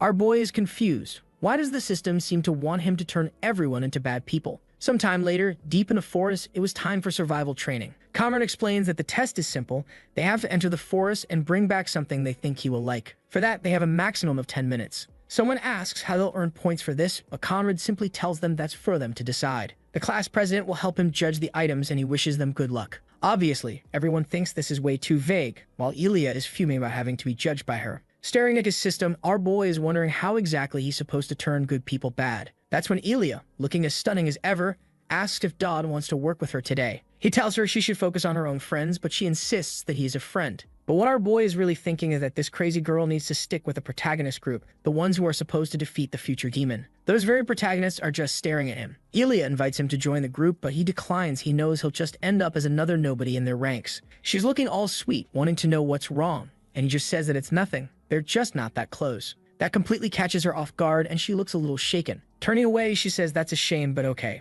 Even the nun overhears it and looks devastated. Our boy is afraid he might have been too harsh, but he can't afford to get too close to her. That's when someone approaches, calling out to Dodd Campbell. A blonde guy with his hand on his chin wants to know what his relationship is with the hero candidate. Our boy knows this guy. It's Talion Armand, the second most skilled fighter, right after Ilya. And as always, with a clueless expression, he replies that they only just met, nothing more. But Talion immediately responds that someone as talented as Ilya shouldn't have any association with him. At that moment, Rule of Evil activates. The system notifies him that a good individual has been enraged because of his influence. Talion keeps bringing up the duel results, calling Dodd weird. But our boy is actually pleased. He's finally starting to understand how turning good people bad works. Talion keeps pressing him, demanding that he admit the duel was a fraud. And knowing that this guy will become a mid-boss in the future, our protagonist is certain that he's the perfect target for this ability. So he steps closer and tells him that the duel wasn't fake. But apparently, Talion just can't accept the result. Probably seeing his goal crushed in a single attack made him realize the gap between them. He says all of this, and Ilya,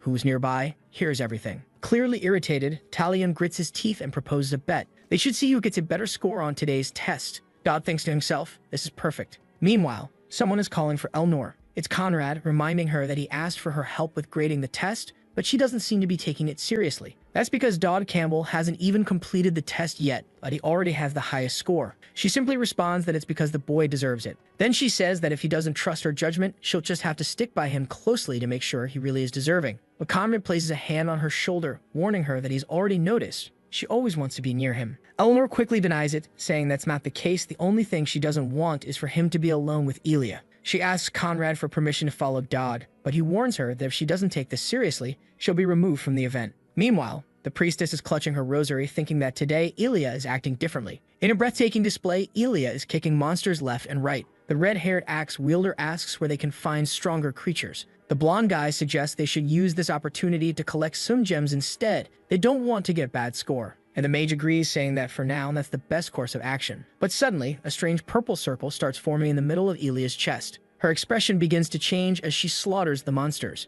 The priestess seems to be able to perceive emotions. Even though it doesn't seem like it, she knows at that moment Ilya is feeling angry. So she walks over to her friend and asks how she's been feeling lately. Ilya turns to her with a forced smile, saying she's fine. Nothing's wrong. The priestess tries to insist, saying that if anything is bothering her, she should just say so. But Ilya turns away, telling her to forget about it. She already said everything's fine. Still, the priestess persists, saying that if something's wrong, she should just talk. She knows something is bothering her. Ilya sighs, sits down under a tree, takes a deep breath, and admits, looks like it's obvious. I guess you really can't lie to Trisha. Ilya's friend sits down and comments that it seems like she's upset that Dodd Campbell keeps trying to keep his distance, even though she just wants to be his friend. Ilya admits that's the case and finds it strange because she and Dodd have been through so much together recently. Even so, he still seems to want to keep a barrier between them. Trisha comments that maybe those aren't his true intentions. Ilya immediately wants to know what she means. Trisha explains that Dodd comes from a small, unknown place. Seeing him as someone connected to a hero candidate might cause a lot of people to judge him. Ilya asks if she's suggesting that everything Dodd is doing is because he wants what's best for her. Her friend says yes, she's sure that he's only keeping his distance to improve his reputation and earn the right to stand by her side. She's certain that he sees her as a great friend. Our boy really can't lose a woman. Even when he does, people make sure to hand her back. At that moment, the lucky bastard is sprinting through the forest. The problem is that the talent he stole earlier is already reaching its limit and his stamina is running out. The system tells him that he's influencing someone and earning even more points. That's because Talion is desperately chasing him. And now our boy has received another command because of the sheer hatred he's provoking. The guy even shouts that he's going to kill him and put him on a skewer. Dodd nearly takes a spear to the back as Talion unleashes a flurry of thrusts, yelling at him to stop running like a coward and fight like a real man. Dodd just asks the guy to hold on for a second. The moment Talion pauses, he asks why they don't just split the rewards 50-50. But the second Talion screams in rage, our boy blows up a tree and dashes away. However, Talion has the blood of a warrior. He readies his spear and hurls it straight at our protagonist. But midway through, a sword intercepts it, cutting the spear clean in half. Both of them freeze in shock as Ilya arrives, exuding pure swagger. She immediately orders Talion to get his hands off her friend. Now the protagonist's luck has run out. She repeats herself and Talion, so confused, asks what's going on with Ilya. This is the first time they've seen each other since the day the monster escaped. But as she advances, placing her sword against his neck, she corrects him. This is the first time they've seen each other since the day he lost her. Dodd is just wondering where the hell this crazy girl came from and why she's so fired up. The clueless Talion, still smirking, says that he really did miss her. It's good to see her again. But Ilya only wants to know why he was attacking Dodd. The fool tries to lie, but she just sweeps his legs, sending him crashing to the ground like a sack of trash. Then she puts the sword back to his throat, saying she doesn't want to hear any excuses. Talion, still confused, demands to know why she's defending him when she's so skilled. But the girl simply replies that he has no right to interfere with the people she chooses to associate with. Talion sneers, saying he doesn't like people who think they're better than others. A bit ironic, isn't it, you hypocrite? Ilya responds that she's certain Dodd would never act that way. Our boy is standing there, completely lost. Why is she so determined to protect him? And then Ilya warns that if he keeps provoking Dodd, his life might be in danger. Talion realizes that if he had taken that punch earlier, he would have definitely died. So seeing that Dodd wasn't a fraud after all, he falls to his knees and apologizes, swearing that he won't approach him again without permission. Ilya sheathes her sword and says they can get along just fine. She walks off, leaving our protagonist still trying to process what the hell just happened. He can't quite figure out why she reacted that way, but maybe they're still friends after all. But enough of all this, he needed to go get his score. As he's heading back, he runs into Trisha, who tells him that they've met before. He comments that she's one of Ilya's friends and says he remembers her. The girl says she has something to ask him and he already knows this means trouble. Looking a bit awkward, stumbling over her words, she tries to say something. But our boy just waves her off, saying he has to get his score first. However, Trisha is finding Ilya's behavior strange. Normally, she would have tried to talk things out with Talion, but this time she drew her sword to settle it immediately. At that moment, Trisha realizes Dodd is a problem, and our dear protagonist has a problem. When he arrives to talk to Conrad, a huge fight had already broken out. Apparently, the professor had to work really hard to keep the student council president from coming after our boy. She insisted she would do it no matter what, so Conrad told her she could, if she defeated him first. And that's how she ended up on the ground looking exhausted. He tells her to get up already,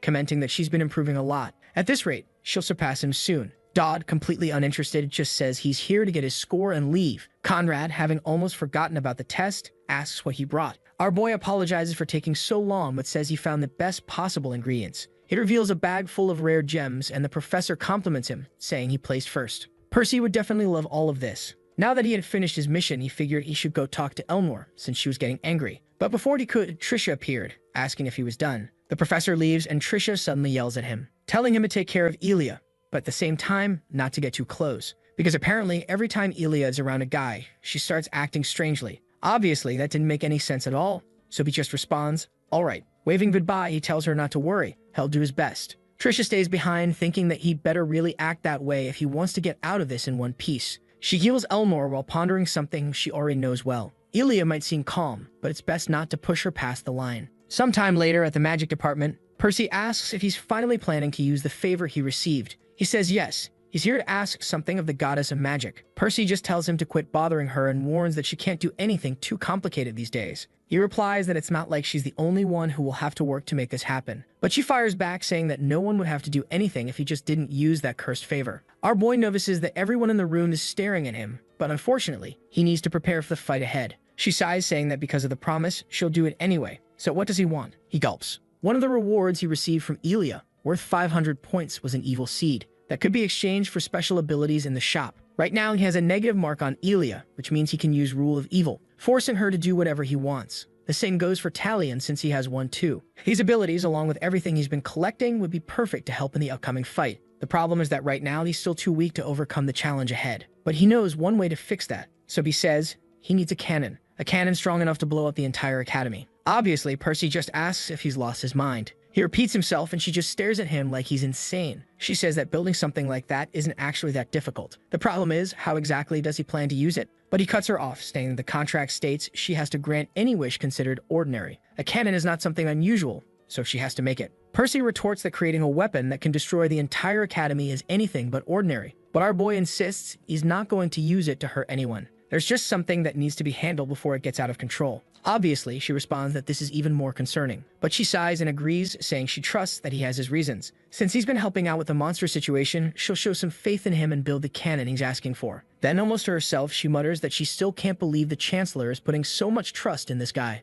A guy who's basically already formed a harem. She's even starting to think he's actually going to save the world. He asks what the hell she means by harem, and she freezes, realizing she said it instead of thinking it. She stands there looking awkward and flustered, while he tells her to calm down, he has one more request. She asks what it is, and that's when he remembers. He can choose one item from the vision's storage. That was the reward for breaking the record. Sometime later, walking through the corridor. Now that he has permission for the cannon, he needs the exact materials. Thanks to the interdimensional card, that might not be too difficult. Suddenly, a man holding a cane calls out to him. He asks what it is. Wait a minute. That guy, doesn't he look exactly like the one from that bloodstained photo? Yeah, this bastard is definitely the next villain. The man smiles, saying he never imagined he'd run into him here. What a coincidence. He introduces himself as Galder Riverback. He operates a charity center known as the House of Purification. Dodd, however, finds this to be a very unfunny joke, because he knows it's just a front for money laundering. This bastard is the boss of this chapter, known as the leader of Blazing Fire. The guy comments that he's heard quite a bit about Dodd. The person who has been slaying monsters always seems to be close to Elnor. That's not something an ordinary person with normal abilities could do.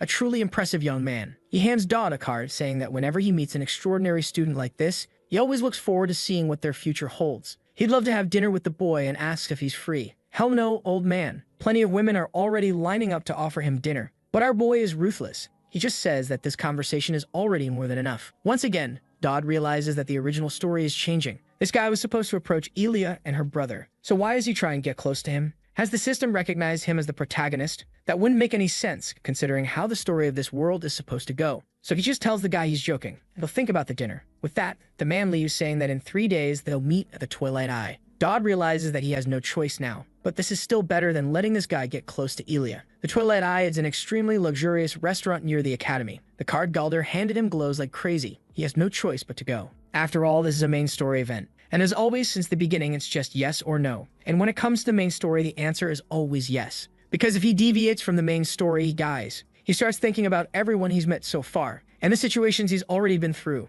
trying to find the best way out and figure out how to handle this. After analyzing everything, he knows that defeating the Purifier might not be impossible. What he doesn't understand is why he's the one playing Elia's role. He decides to forget about all of that for now and just focus on what needs to be done at this moment. With that, he knocks on someone's door. He asks if she's there. She who? Elmore in her room. For the first time, this troublemaker isn't wearing her uniform. She asks what Dodd is doing there, and he quickly reassures her. She doesn't even need to come out. He just has something to discuss. She tells him to go ahead, and our boy, looking all awkward, clears his throat and hesitantly asks, would she be free in 3 days to have dinner with him? While she's thinking about it, a glasses-wearing girl behind her starts nagging about returning her books. She keeps borrowing them, but they just gather dust. The girl keeps complaining until Elmore finally tells her to be quiet. Right after Dodd asks, Elmore wants to know, would it be just the two of them? He says yes. Lying bastard. She asks where, and obviously he invites her to the Twilight Eye. Immediately, the director comments that that's a romantic dinner spot, and Elmore just says that she already knows. Now she wants to know why he's inviting her. He tells her he'll explain when they meet.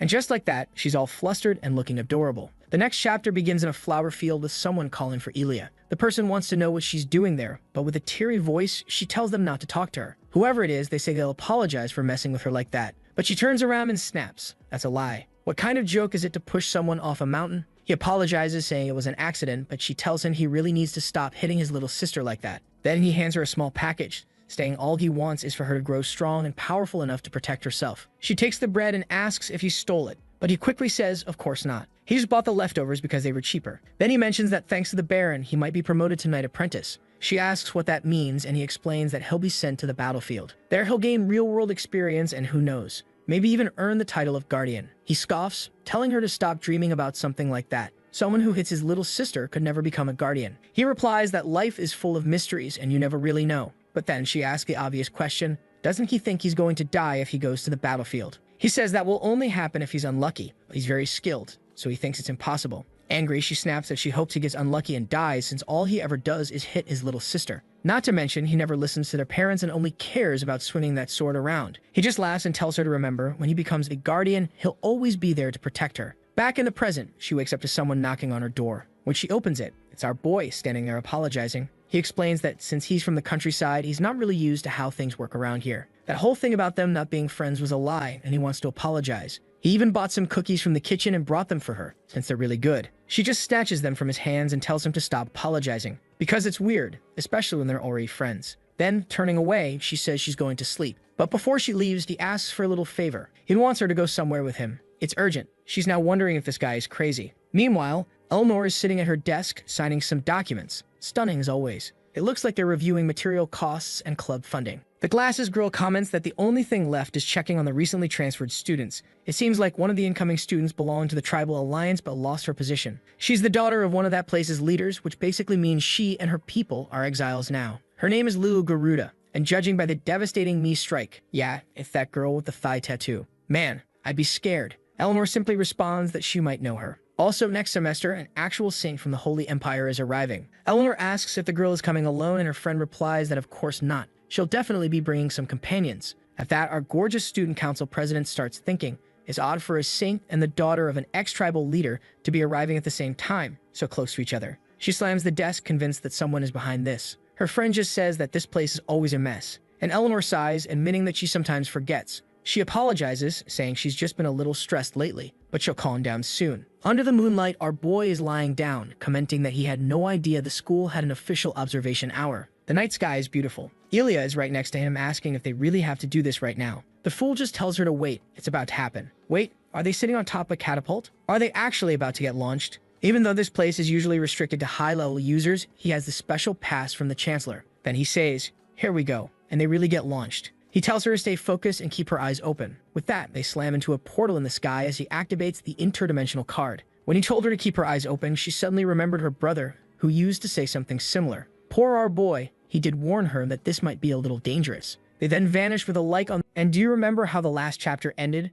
Ilya and our boys jumped into that huge hole. The protagonist was saying they don't have much time in there. Inside the interdimensional realm, it's best not to try touching anything because it can be dangerous. He's hopping from rock to rock like he has no idea what he's doing, while telling everyone to relax. There's no gravity in there. They need to go a little higher than that. Ilya asks what he's looking for, and he says she'll find out soon enough. But she's still terrified, clutching onto a little rock, and then she decides to jump too. She gets thrown downward and starts falling. Then suddenly the scene changes. In a place that's on fire, Ilya ends up asking if they're really going to abandon their mom and dad like that. Her brother tells her not to worry, that he'll take care of their parents. If she sees any descendants of the apocalypse, she needs to hide. She touches his cloak, calls to him, and asks what's going to happen to him. She already knows their mom and dad are dead, everyone's dead, and he's the only one left. He tells her to get the hell away from him. If they leave together, they'll both be in danger. She has to remember he's her brother and her guardian. And right now, all she has to do is run as far away as possible. Soon they'll meet again on that mountain where he always trained. Then he yanks off his cloak and tells her goodbye, go now. He says he'll be going too soon. Will he? But then out of nowhere, a hand grabs her arm. It's our boy Dog, telling her she doesn't realize she's falling, but she's falling super slowly. He's like, hold on, Elia. You'll get used to it, for the love of God. A little later, they're on a small rock in front of Gregory's pavilion. He pulls out a bag that looks like it starts absorbing energy. Then he seals it and it turns into this balloon thing, kind of like an up. But then in the blink of an eye, everything goes black. Giant teeth appear and he warns them it's an interdimensional beast. Time to get out. The protagonist says they have to collect anything the creature drops. Ellie is totally confused, getting covered in slime while the monster comes in to swallow them both. But it looks like they managed to step onto solid ground. The protagonist thinks, just like he expected, the card's effect lasted long enough. He asks if she's okay, but she's completely drenched in monster drool. And he's like, yeah, that's not sexy at all. And she goes, so that's it, you bastard. You knew all of this? Even that we'd have to run. He says, yes, it all went according to plan. He's thinking that farming Gregory's region early in the game is basic stuff for an experienced player like him. But she asks why he didn't warn her they were going to the interdimensional realm. He says, obviously because I figured you wouldn't follow me if you knew. She throws the bag. He says she's already filled it up, but she can't believe he dragged her into that. The protagonist keeps apologizing, but Elia's affection is going up. It hits 4 and he's standing there like, what? What is wrong with this woman? While she storms off covered in slime. And that's because when they were flying side by side, she blushed. Next chapter, the girl is tying up her hair, all sweaty. Getting ready for what? She asks if it's what she thinks it is, and Dowd says he doesn't know what she's thinking, but it's a psychic entity. Then she's like, oh wow, my lovely little artist, you're so talented. Seeing the bag, she asks if he really went into the interdimensional region. He says yes. Isn't that why you gave me that card? She says, well, I didn't think you'd use it so fast, but more importantly, what happened to your hair? The protagonist says Percy hit him with a lightning blast. Then she says now he has to analyze that interdimensional ectoplasm. He asks if that's enough, and she says of course it is. He doesn't miss the chance and reminds her she said if she was satisfied with what he did, she'd give him something else. She tells him to ask already, since she spent a fortune to get it. So he says instead of a gift, he wants a favor. He wants an item that contains a psychic entity, basically a weapon with the consciousness of someone from the past who achieved great things. She closes her eyes and says it's possible that the consciousness inside the item will gradually grow stronger and awaken. She's excited to see what he'll do because to her, this was the right choice. He's about to say, the item I want is, but she cuts him off. Before that, let me ask you something. Why are you doing this? Like, can you respect the guy and stop dragging it out while he's talking to you? Be professional. She says recently he killed an assassin barehanded and even defeated the hero candidate. What's his motivation for wanting to get even stronger? The protagonist knows the monsters at the end of the story are way more dangerous. He's involved with Elia and Elnor. He says he'll answer with a question. Why is she helping him so much? She tells him to explain she hasn't helped at all. He says it's obvious. She should be asking how he knows how to enter an interdimensional region, how he knows about psychic entities, how he stopped the monsters and everything else. Images of Percy and Elia show up, while he says the academy has basically been revolving around him lately. On top of that, even daily decisions are being influenced by the Chancellor. So why is she backing him this hard? That's what he wants to know. She opens her mouth and says she doesn't like his tone, and the truth is she's only doing it because he's cute. The protagonist scratches his head. He realizes she's not saying anything because he's not revealing anything either. But fine. As long as she guarantees him that psychic entity item, he'll get a lot stronger and get ready for Chapter 2. But before that, there's the main mission of Chapter 1, Purifier. He needed to solve the incident that happens at the stroke of midnight. Someone calls out to him, and from that full pouty mouth, you already know who it is. It's Elnor. And today she's more well-behaved. Normally her uniform shows way more than that dress. She says she's been waiting for him at 6. This new Elnor throws him off, and he stammers that she's really different from usual. She comes in explaining everything in detail, saying she found a place nearby and waited for him. She asks if this is his first day out of school since becoming a freshman. He's awkward trying to figure out what to say, while she asks why he won't look her in the eyes. All he can think is that meeting outside school means it's a date. But she doesn't hesitate. She grabs his hand and says they need to go because the line is long. And when they get there, there's a huge crowd. The protagonist thinks there's no way they're getting in today at this pace. Meanwhile, the blonde guy up front is telling number 27 to leave the line and number 28 to step up. Down asks, "Mr. Talon, what are you doing here?" The guy, embarrassed, says, "Mr. Talon, this is my part-time job. My family doesn't give me an allowance, so I have to make money." Then he asks, "But what is the student council president doing with you?" He gets nosy. "What's the relationship between the two of you showing up together like this?" Now Dowd's the one feeling awkward. What is their relationship? This is a date. What is he supposed to say? But Elnor cuts in and says, "With the authority of the student council president, I can enter early, can't I?" Talon says yes, but before they go in, Dowd asks what that necklace is that Talon's wearing. Talon explains the people from the Purity Foundation gave it to him. The Marquis of Riverbeck runs it. The item is supposed to show whether there's a malignant order, and it'll display authority over Talon. Basically, it sounds like he's going to be controlled. Dowd warns him not to wear it today and to make sure nobody working there is wearing one either. The blonde guy doesn't get it, but says okay, since Dowd is saying so. Dowd knows that because of Elnor and Elia's affection levels, the story is changing. And obviously the Marquise's actions are changing too. The chance that this turns into a simple dinner where he eats and leaves is 0. The story is going to mess with him somehow. And on top of that, Elnor is right there next to him. Life is already way too good. Boom, someone slams a cane on the ground and says it's a pleasure to meet Miss Tristan and the student Dowd. The protagonist immediately thinks he needs to prepare a counterattack. Main mission, a villain is trying to win you over. Get out of this. The man says, "Miss Tristan, would you mind if I borrowed Dowd for just a moment to discuss something?"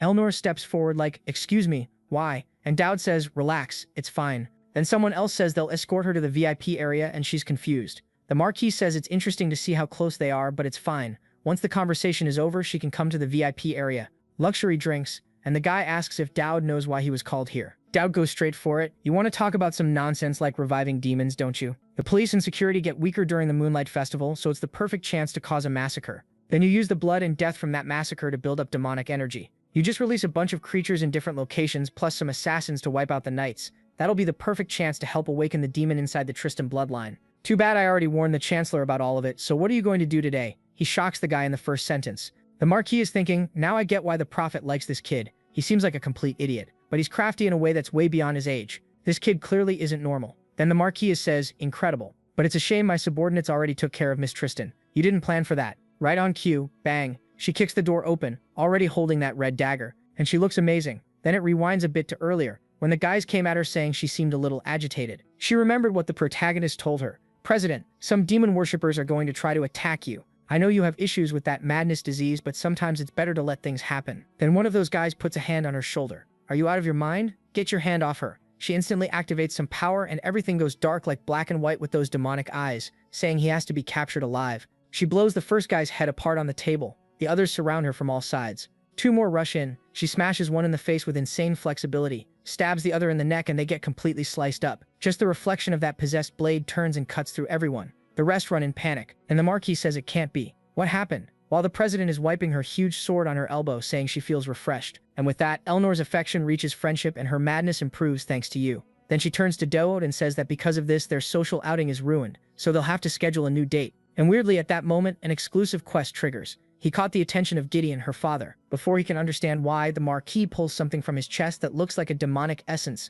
According to the protagonist, Dodd tells Elnor she has to stop the guy from consuming it, while the Marquis opens his mouth and says he's going to receive God's grace, and you already know what that means. Cut to the little house image, then a massive explosion of black energy blasts out in every direction. Next chapter, the protagonist's hand sticks out from the rubble. He tries to crawl while the guy says this is wonderful. He didn't want to abuse this power before the prophets, but now he wants to see how the damn Dodd Campbell will respond to it. The guy is flying in the sky. Dodd looks up thinking this world is trying to kill him. This is a creature that's supposed to show up way later in the story. And now he gets the mission to take this guy down and keep casualties to a minimum. The bigger problem isn't even him. It's that all the demon worshippers nearby have been revived and are coming to attack too. Then someone yells, Professor Dodd's lethal slash, and Dodd's thinking, who came up with that name for this skill? It's Talon next to Elnor. He's happy to be alive but asks what those things are. Dodd explains, if you were still wearing that necklace, you'd look exactly like them. Talon immediately figures it's the Marquise's doing and says, yeah. And now, if you don't want to be stuck in this hell forever, listen to what I'm about to say. Talon's talking, and I'm going to listen to every tip you've got, Professor Dowd. Meanwhile, Elnor's all fired up too, right? She's standing there, kind of lightly flushed, saying, wow, this is such a dangerous situation, and he's acting strategically seriously. She doesn't even finish what she's saying, but the protagonist, apparently, has already laid out a plan. She asks if he knows where the Marquise went, and he says he has an idea. Because all demon worshippers share the same goal. They want to spread chaos and despair, all in the name of the sacred land they own, known as Pandemonium. And they want to turn this planet into Pandemonium too, and that's where he's headed. Wait, he's at the Angel's Barrier? The demon says that even if he can't destroy the demonic barrier, he'll still damage it. Then someone sends him there, and when he looks back, he asks how Dowd already knows he's there. Our boy says it's pretty obvious. He got access to the demon's authority, so of course he'd go straight to where the evil is sealed. Now Elnor can let him go. Ah, he got brought in stuck like that. Damn, that's good. The demon thanks them, saying now he doesn't need to look for the Tristan girl or him either. The protagonist, though, says that no matter what happens, the two of them are going to survive. While dear Elnor is thinking something feels off. She can't believe how much our boy trusts her. But to keep the Tristan house's dignity, she has to live up to that trust. Wow, there's some real romance going on here, and I'm into it. And she charges in. The demon gets startled. She gets cut across the chest while the protagonist is on the ground telling her to keep going that way, warning her the demon isn't getting out of there. Thunder everywhere. Our boy is flipping and spinning all over the place, while the demon's confused. How is this kid dodging everything? And oh no, here comes another slash to the leg. Not sure what happened, but she got yanked by lightning. The protagonist still on the ground moving, using the combat and bolt. The demon tells the insect to stop running, but Elnor's behind him saying the same thing. Suddenly the creature says they're annoying, brings its arms together, and a lightning bolt almost hits the protagonist, who rolls away. The demon essence starts to glow. The guy calls on the fangs of darkness and an attack comes in to grab our boy. But then someone activates the divine shield. The lightning hits, and it looks like it got tanked. But at the same time, it hits his chest. He gets thrown back, smacks his head on the ground, blood in his mouth, and the demon laughs. The bastard laughs, saying he's tougher than he expected. But now he's used up all the cards he had. Elnor tells the protagonist to get up, she'll buy him some time. The demon says that the Tristan girl is pretty tenacious. They really were a perfect couple. Don't say that, she's going to like it. And that's when she gets thoughtful. On the train day, she saved him with the shield, but he was the one who sacrificed himself for her. In the dungeon, she was the assassin's target, but Dal was the one who faced him. Every time he's been protecting her, and now it's her turn to pay the price. Then the vitality necklace drops onto our protagonist and he recovers constitution and stamina, and she gets ready, saying she'll believe in him to the very end. The demon laughs and says it brings tears to his eyes, but the time has come. Elnor cuts him off and says she has a question. Seriously, I thought she was going to say something important. She asks, in your eyes tonight, are me and that boy a good-looking couple? The demon's like, what kind of conversation is this? The demon says, terrifyingly yes, but asks if she plans to become a housewife, if she gets out alive. She just goes, hops, vanishes out of nowhere and lands a kick right in the thing's face. Except now she's got that fully possessed pitch-black look. A sequence of slashes hits every limb pentagram star. Using the maximum Tramontana must be some power from her family, and the creature slams into the ground. The whole area is cracking and the demon is confused, wanting to know what Dowd did, but the protagonist seems to have disappeared, and the demon calls the kid a rat. Elnor says no, while the creature looks like it's trying to retreat, asking what her next hidden card is. Meanwhile, in another part of the university, Conrad says they finally handled it. Elia says they were lucky everyone arrived so fast. Percy says it was thanks to what Dowd said they were already prepared. Conrad agrees and says he owes that kid dinner. If it weren't for him, this would have been way worse. But the scene cuts back to the protagonist, totally wrecked, saying he found what Talion left behind. He goes to grab it, saying it hurts too much, but he has to endure it for Elnor, and then she's the one who crashes headfirst into the ground next to him. As she looks at Dowd, the demon says the Tristan daughter really is tenacious. That's enough, they don't have any plan left. And then a lightning bolt pierces the protagonist's chest, and the demon tells him to die. Elnor freaks out, everything goes black and white. The demon was preparing another attack, and the protagonist's deadly charm activates. The target, something unreadable, gives him something too. This message makes no sense, but now she's transformed and our boy looks scared seeing it. People in the comments are saying those little horns help in a certain situation to make things more intense. I don't get it. Leave a comment if you know what they mean. The whole world is freezing in black and white, while that confusing message hangs over the protagonist with a direct threat. It's impossible to understand, but Elnor is now fully possessed, smiling like she's lost it. The protagonist realizes part of the system got disabled and some of his abilities were stolen. And whatever it is, it's using Elnor's body as a vessel to show itself, a fragment of the demon. And the deadly charm is still active, which increases the interest of evil creatures. And the stronger and more extreme the passion is, the stronger the effect. The demon girl comes up, puts a hand on his chest, and says something like "love you." Hard to make out. She slices him and he gets a mark. The mark of the fallen that guarantees some effect, also unclear. Basically none of it makes sense. But he notices time in his wound is rewinding like it's going back to the past, while possessed Elnor is floating there, and he knows that thing is the strongest creature. The game's final boss, and right now it's acting weirdly friendly. He doesn't know if the future is going to change, but he needs to survive right now and get what he wants. Then he remembers that ability he'd been saving. He can duplicate someone's ability, but he's feeling pressure so extreme it's like his body could explode any second. His skin is about to tear, but he needs to copy a skill. He'll never see an entity this powerful again, and he needs to be by her side in the future. Then Elnor, out of her mind, claps, smiles, and says they'll see each other again, and she'll make sure he's something because she disappears. The demon throws another attack toward the protagonist. The creature is kind of confused, trying to figure out where the kid went, and then something comes from behind. When the demon turns to look, a glow takes over the sky and explodes into the ground. Smoke everywhere. The creature asks how this is happening, and the protagonist drops right in front of it, with the dangerous situation fully in play. Our boy's life is still at risk, but the desperate survival skill activates at rank EX, and now he also has the new skill, Sovereign of Pandemonium. You will have a huge advantage against demon-type creatures for the next 5 minutes. Our boy is just pure aura farming. Elnor is basically half dead, and the demon screams, asking how someone as pathetic as him, this is impossible. Our boy charges, and that's it. A punch right in the middle of its face, and the monster gets launched. And Deord says now it's time for round 2. I've got a theory that's kind of inversely proportional here. The protagonist is going to get strong with demon power, and now he's going to become the final boss. Imagine that. The demon is screaming, saying the prophet never mentioned him, and then the scene cuts to it getting absolutely smashed into the ground. The creature gets up, saying something's wrong. He shouldn't have that much power. It spits blood, saying it doesn't make sense. He risked himself for countless years and trained for many more to obtain this body. How does this kid suddenly have the same power he does? Welcome to protagonist power. He stomps the ground, saying it's frustrating, and activates some kind of black mist that uses demonic energy to amplify power. Blessing of Tark's soul through the strength of the black mist gets stronger. Basically, he's powering up, and the protagonist goes in with his face completely black, punch for punch, face to face. Dragon Ball style blows, Kamehameha versus Kamehameha, energy everywhere. But then the creature comes in with that huge hand grabbing the protagonist's head, except the kid activates a massive shield with golden wings. The demon is obviously confused. The kid has divine protection. How does a demon like that use divinity? The protagonist answers by driving a knee straight into its mouth. The creature bounces away, full-on Dragon Ball skipping and slamming into little hills. This fight is such a tribute. Our boy even comes in with that classic overhead elbow drop, hits it so hard it's like the thing got launched by a catapult. The demon is confused, and the protagonist is right next to it like, I don't get it. Then our boy says he was right not to return this, presses the button, and the creature gets flung far away. The demon screams that it's going to rip him in half, but our boy from a distance pulls out a cannon and says his final words are terrible. And then he fires a bazooka that melts the creature, which asks how he predicted all of this. Too late. The kid literally won the fight Dragon Ball style and finished it Looney Tunes style, with that catapult in midair. With that, the mission is completed, and he gets a hero fragment and 5,000 points. He realizes he got way more than he expected, probably because the difficulty ended up being higher than it should have been. He's smiling until he remembers he has to go back and see how Elnor is, but then there's a little shoe tapping his back.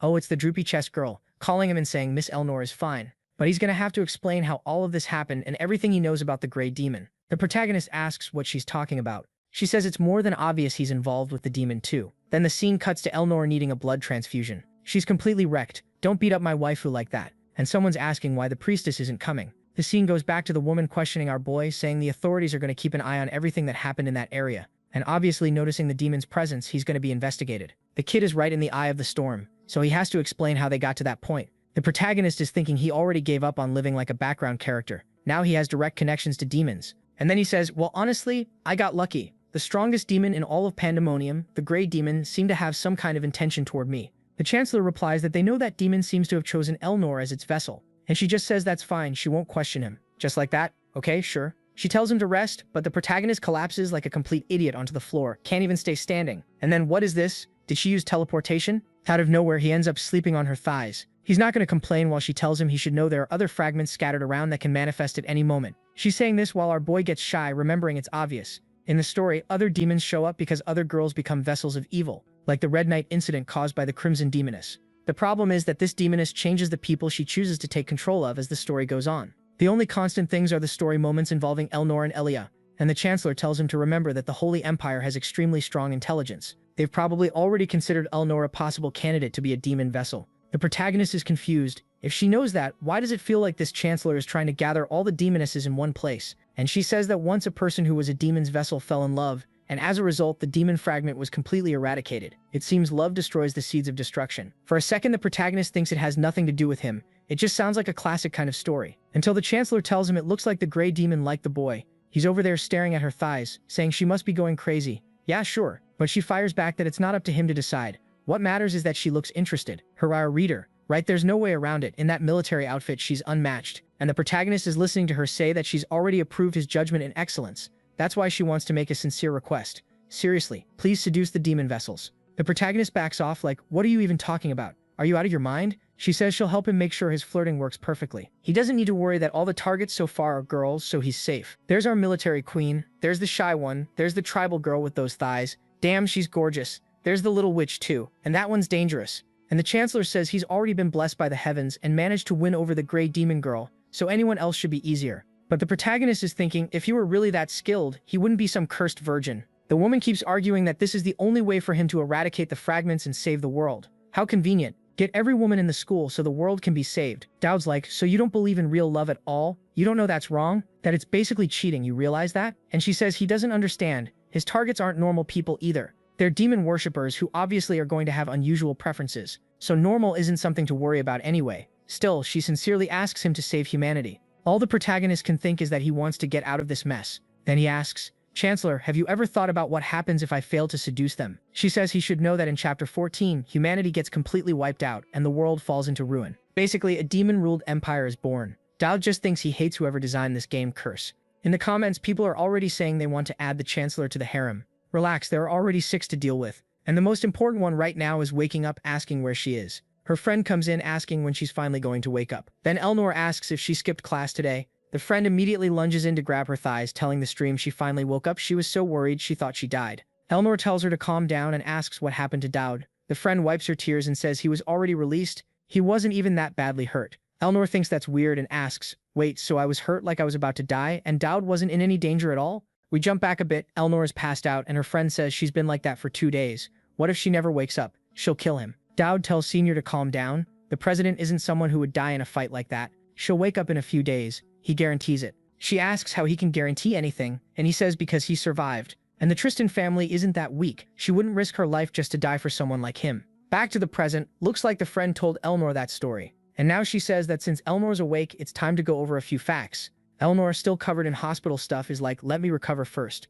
But her friend says no, she's getting straight to the point. Recently, she managed to contact 2 people who've been causing trouble in the region. Well, it's not only demons that keep life interesting. Saint Lucian is coming to the city. Elnor asks what she's doing here. Wasn't she only supposed to show up next semester? The friend says she doesn't know either, but it looks like she'll arrive next week. With all these demon incidents happening, the Holy Empire wants to be more present around here. Then she says she has to mention the next person, and Elnor asks who. Cut to some guy slicing up a huge beast. No thanks. It's some Sir Gideon who's coming to the academy. Like, excuse me, don't you know this is a harem story? Only women are allowed in here. Get out. Except Gideon is Elnor's father. Yeah, that's bad. Go find the next target, because now this guy's gonna block the fun. Then the scene shifts to a window where someone's watching, and the saint is smoking a cigarette. Saint Lucian, I thought you were well behaved. Turns out you're rebellious. And she's even saying light is unpleasant. The guy at the window says it's strange for a saint to say light is uncomfortable. She says if he spent his whole life in a dark chapel, he'd think the same. A boy who looks like Joffrey from Game of Thrones says this conversation is too negative. She sighs and tells him to just close the window already. But he's annoying too. He says he wants to stay there a little longer, peacefully, soaking in the sun. That's when she points out how funny it is for him to talk about peace when there's a demon worshipper and a saint in the same room. He says he thought she'd become a bit friendlier. She tells him he should remember the anxiety he felt when they first met. They're only cooperating because they share the same goal. It's ridiculous to think they'd actually be at peace. Then there's this malicious energy coming off him, saying humans are the ones holding her leash, but the truth is her fate is in his hands. She says it's all the same. Valkasis can think whatever he wants. At least she has someone in this life she wants to protect. Yeah, this saint is clearly going to be trouble for our guy. Scene change. The protagonist gets a letter from his father saying summer is coming and it's hot as hell. He's supposed to eat well, drink water, stay hydrated. Harvest season is coming, and they're sending a guy named Herman to help him, and he can ask him for anything. The Campbell region, his home is peaceful, so he doesn't need to worry. All his father wants is for him not to draw attention. Stay in the middle of the class, not too bad, not too good. And if he manages to get a girlfriend, he should bring her when he comes home for vacation. While the letter says that, there's a little photo of Elnor. The protagonist is happy his father didn't come, and in front of him is Herman, saying he's there to help with whatever he needs. Just speak slowly. Protagonist already knows this guy won't be useful for anything. At least he brought some grapes from the Campbell house. While our guy eats and says at least they're seedless, some people start talking. This kid's getting full of himself. Bringing a servant to school, what does he think he is, a noble? So the protagonist tells Herman it'd be better if he acted more like a friend than a butler. Herman's standing there with grape juice on his chin looking odd, while the protagonist thinks he doesn't have time to mess around. What the Chancellor said sounded really weird. Something about seals and demons and saving humanity. And he's got a mission where Elnor is in the inheritance of the cursed state. And her father is also curious because that inheritance is active. And the main quest now is some boy king who ruined a country. The problem is he doesn't know how to prepare for the first mission, because he never even saw Gideon in the original story. It's like the first time you meet him, he's already just a corpse. Someone massacred him right in front of Elnor. That's what, in the original, awakens the gray demon inside her. But this time her power already awakened in the first term, so the plan changed. Which is a huge problem, because with Gideon alive, everything is changing completely. Considering how close he is to Elnor, it's inevitable the protagonist will run into him. But he needs to avoid it as much as possible. If it happens, he has to get as much information as he can. Things the game never even explained. Then the protagonist sees Talon smacking Herman and telling him to stop bullying the protagonist. Our guy says, "That's my butler," and warns him, "Talon, you're hitting my butler, so tomorrow you're lending me your sword." Talon immediately drops to his knees like, okay. Looks like he's really into our guy. Finally, the scene switches to what we actually want. Our guy talking with Elnor. She says it's strange he wants to join the divinity department, but now he wants her to teach him sword techniques. He says it's obviously because the Tristan techniques are the rarest. He wants to learn at least the basics. He's taking advantage of the affection meter still going up. He can ask for favors like this, and she says fine. Since it's a formal request from her junior, she'll help. And yeah, he's desperate to copy her fencing, obviously. But then someone approaches and says it's a rare sight. The president, with so much to do, wasting time there. It's Elia, asking what private lesson is going on. Elnor says yes. Dowd's asked personally, so she's helping him. The protagonist can already tell this is going to turn into drama. Elia says he shouldn't learn from Elnor because Elnor uses one hand in fencing while he fights with two-handed swords. Elnor says what's taught matters less than who teaches. Elia agrees and says that's exactly why she should teach him, since she used to be the professor's assistant and specializes in instruction too. Elnor comes in heated, asking if Elia really wants to find out who's worthy to teach him. The protagonist realizes he hasn't gotten a single second of class, and they're already wrecking his plan. Elia gets ready to draw her sword, saying she knows several openings in the Tristan style. Meanwhile, Herman is off to the side, saying the young master is causing that infamous duel between girls. Elia asks if Elnor is ready to use her powers considering the Tristan condition. Elnor says Elia could never pull something like that off. Elia leaps in, saying class is starting. Elnor looks bored, saying Elia's movements are too wide. A strike is about to hit her shoulder, but Elnor blocks with a clean motion. Look at the veins in her hand popping. Next exchange, Elia is getting beaten down. She's shocked that Elnor attacks way faster and none of the hits are weak, but Elia starts wondering what she's doing. She can't believe she might lose to a demon like that. She stomps hard and swings, and Elnor spins, telling herself she's going to end these demons. She knows that woman will be consumed one day no matter what. In the end, she's just another sacrifice. Then Elia's sword flares up with a fiery aura, Guardian's true hit, and the protagonist is like, isn't this getting a little too serious? Elnor says she really does have trouble controlling her emotions, and she slashes because Elia's attack was heading toward the protagonist. The flames scatter. Elia panics, Herman passes out, and Elnor looks flawless. The protagonist notices her reaction time is kind of abnormal. Looks like she'd started merging with the piece. Elia from a distance apologizes, and Elnor says yes, Elia is skilled, but there's something beyond swordsmanship she needs to practice, not putting her friends in danger. That's a brutal scolding. Herman's there, skinny and unconscious. Now our guy is thinking Elnor is evolving way too fast. He can't afford to waste time. He needs to get strong as soon as possible. And it's not like he can't take shortcuts. To survive, he needs sacred astral energy. Swordsmanship alone won't be enough. He needs to train both sides. That's why he came to talk to her. She's eating an apple while he says she looks healthy. But then the crazy girl looks back and attacks him in half a second, and he's thinking it's time for him to help the saint's little sister. Next chapter, there's a huge corrupted skeleton on the ground, and someone says, if you still think someone's gonna come save you, or that someone will be your friend, that's only gonna hurt you even more. There's always some devil's sibling.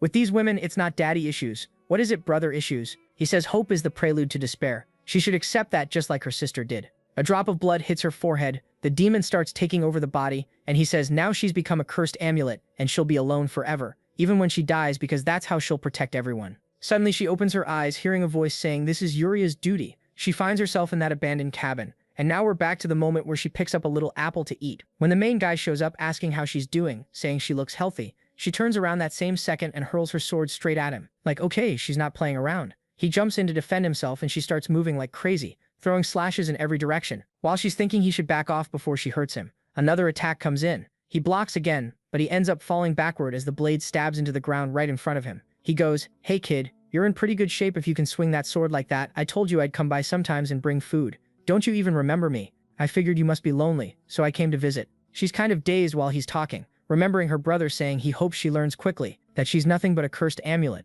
and she's going to die alone. But the main guy keeps talking, going back and forth like that. Then he says, "I'm here to see you," and she remembers her brother again. "Screw you, girl, you're gonna die alone. The closer you get to people, the more you'll suffer." Then she sees what he brought, takes the little bread roll, drops the sword, and starts crying, totally overwhelmed. I think she's happy because he managed to bring food and didn't get hurt, you know? He's seriously built different. And with him back, Yuria's interest shoots up a lot. Now there's even a reward. Meanwhile, Hernan, the useless one, is just sleeping. Thanks to her, he got the skill Fencing Focus rank B, which boosts his reaction time and accuracy in combat. He's already thinking it'll be a great combo to activate together with Desperate Survivor, but he also wants to know why his brother is so careless. He's always asleep. On top of that, he's also leveling up the Tristan fencing technique, and now he can use any weapon, plus he can pull off some blocks and has a small chance to ignore defenses. So he tells his brother to wake up already, because today he's going to show off in front of that person. Yeah, today the main guy is going to talk to the future father-in-law, Gideon Gale. Stad de la Tristan, the city's packed, and a knight tells the old man he'll carry his things. In the background, a couple is talking about the Holy Empire's arrival this year. Looks like it's the day when all the students' families come to visit.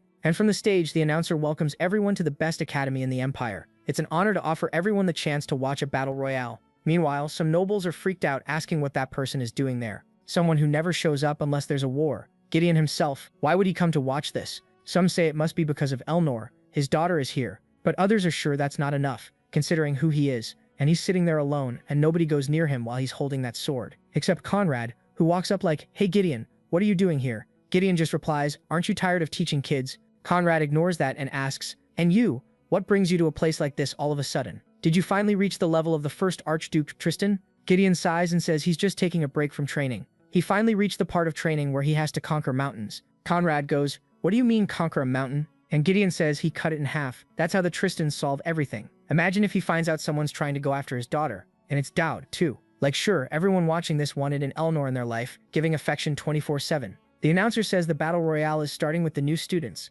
Conrad says to watch because this year is good. Then she explains everyone will get a wooden weapon so nobody dies. And there they are, the students start coming in, and the main guy is in the middle thinking he really shouldn't have joined this. Honestly, yeah, you're obviously going to draw a ton of attention. What do you even gain from doing this? Poor Talon still thinks he has a chance of beating Dowd. There's Saint Girl, there's Elia, who's also wondering why Dowd decided to participate. And here we go. While some nobles are grabbing big swords, there's another girl over there running her fingers along a smaller blade. Dangerous. Everyone's in the arena, and the last one standing gets special points. Plus, the top 10 also get some advantages. Herman is telling our boy basically at least secure top 10. While the main guy is wondering where Gideon is, he wants Gideon to look at him. Funny how when it's about putting an effort for a girl, he doesn't care. But now that Gideon might be watching, he's all fired up. Elia is thinking she and he don't really have anything to worry about. But that other one in the red hood is clearly a problem. Up above, Elnor Tristan is just watching, and her father glances over too. The announcer tells everyone to start, and the whole thing turns into Harry Potter. People flying around, throwing fireballs, swords clashing, shield bashes, and the hooded girl is straight up throwing punches.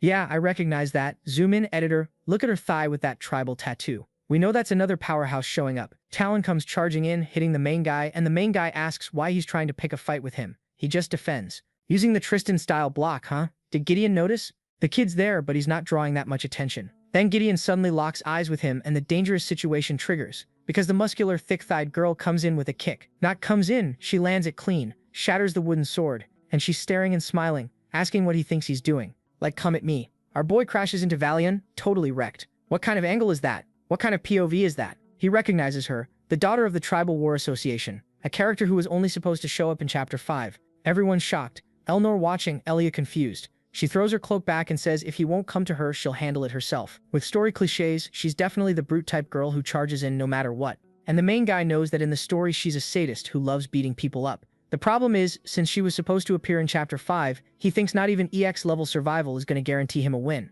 At this point, is she stronger than Elnor? Seriously? He's still messed up from that kick, wondering why this psycho is even participating in an event like this. Then Talon tells the main guy he's gonna make sure Dope gets first place, but our boy tells him he'd better run before he gets beaten up. Then Talon steps in front of him and goes, "If you want to touch Dope, you'll have to get through me." Poor guy. He really said that to the one girl who enjoys beating people senseless. In 1 second, there's a hand in front of Talon's chest. The main guy tries to activate a fencing speed skill, but she just tells him not to die. Then classic 1-inch punch. Boom. She sends him flying, along with everyone else in the arena, and she's got that demon look in her eye. The main guy realizes he wasn't even the one who took the hit, but it still hurt like hell. She scratches her head and goes, "Damn, I thought you were kind of trash, but you're still standing? If that's how it is, I can go all out on you." The main guy wonders if he has any chance against her and Elnor, and Gideon says, "Impossible." She comes in with another kick, and he blocks it with his sword. She's happy, but he knows that's only happening in his dreams. Then she unleashes a JoJo-style punch barrage. He tries to hold the block, knowing he can't waste a single second of stamina, until boom, the sword drops to the ground and he says he quits. Honestly, I think this is his plan. Since she likes beating people up, he won't give her the chance to hit him, so she'll get obsessed. The kid's playing 200 IQ, she's confused. The whole crowd thinks it's weird. Elia thinks, well, I guess that was smart. As the main guy walks out, he's like, "Hey, why are you all trashing me? I don't have a chance anyway. I'm leaving before I get wrecked."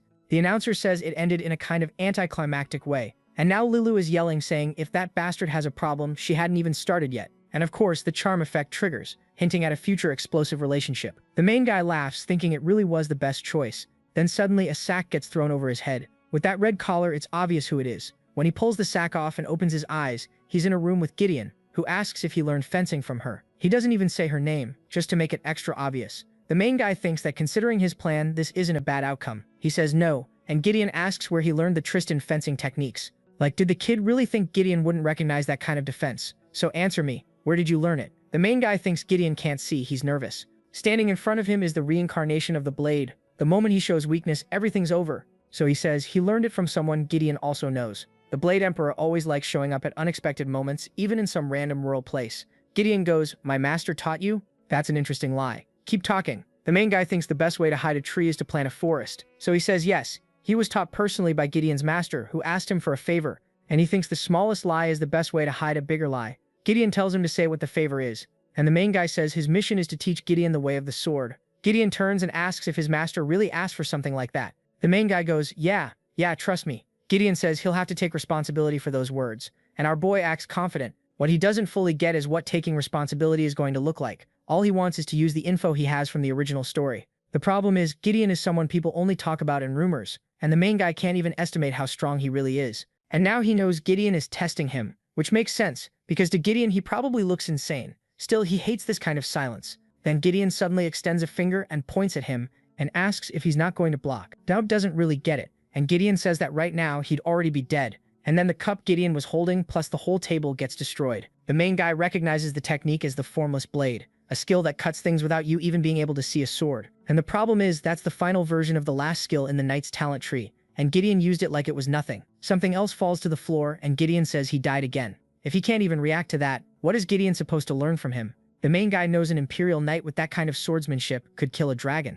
But at the same time, Gideon is incomplete, so the main guy says, "You're incredible, just like the rumors say, Lord Gideon. But if that skill were complete, you wouldn't even need to move." At this rate, this story can't have many chapters, because by chapter 120, it's going to be Dragon Ball Z, fighting aliens and everything. We're already at fighting without moving a finger. Gideon asks if he even understands what he's saying. The main guy thinks of course he does. In the original story, they get Gideon's notes after he dies. It explains step by step what he did to become stronger, what his master taught him, the family history, all of it. So the main guy answers that the goal Gideon wants so badly is something he also has in mind. And we see Gideon's teacher saying that to break the family curse, he'd have to learn to cut the seas. Then the main guy tells Gideon that rotational movement is the key. The moment the image of the target is clear in his mind, he has to draw a perfect line. And the only way to apply that in real life is by adding rotational force. I'm confused. Gideon's confused, and the main guy doesn't even know if what he's saying makes sense. He's just reciting what was written in Gideon's journal. And Gideon's death happens later, so the journal has things this Gideon doesn't know yet.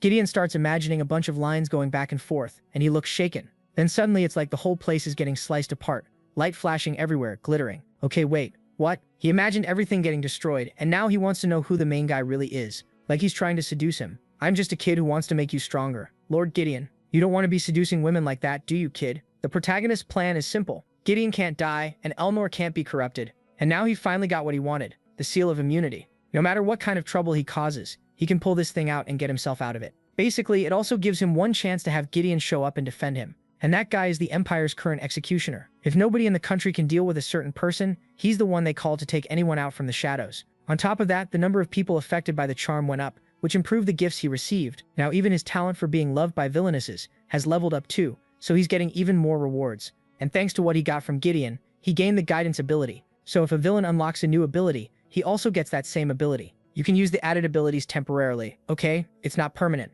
but he's sure it's perfect for what he's planning. He writes something down, closes the book, and he knows it won't be easy. Still, he's going to protect the Tristan family. Honestly, this guy doesn't dedicate himself to women the way he dedicates himself to Gideon. Next chapter, we're in class studying sacred energy, something everyone has. The students don't look interested at all, and the teacher is furious. There are tons of empty seats, nobody cares about his class. He's sure it's that damn Riverback's fault. Releasing zombies at school, fine. But turning into a demon? That was way too far. And the new students this year are a complete mess. At least nobody knows he and Riverback were working together. So he's going to stand there teaching, pretending he doesn't know anything. Then someone asks how you train sacred energy, professor. But he's already mad because out of all the new students, Dot is the one he hates the most. Suddenly he says the class is too late anyway, and that's it. Today's over. Now he's back in his office thinking, that damn kid. Why does he keep getting on my nerves? I should have finished those documents already and gotten out of this empire. Now that would have been a good plan. But then there's someone at the door. Professor, we need help. I have a question about today's lesson. He goes over thinking, oh my god, kids are so annoying, but then the door explodes and he gets thrown to the floor.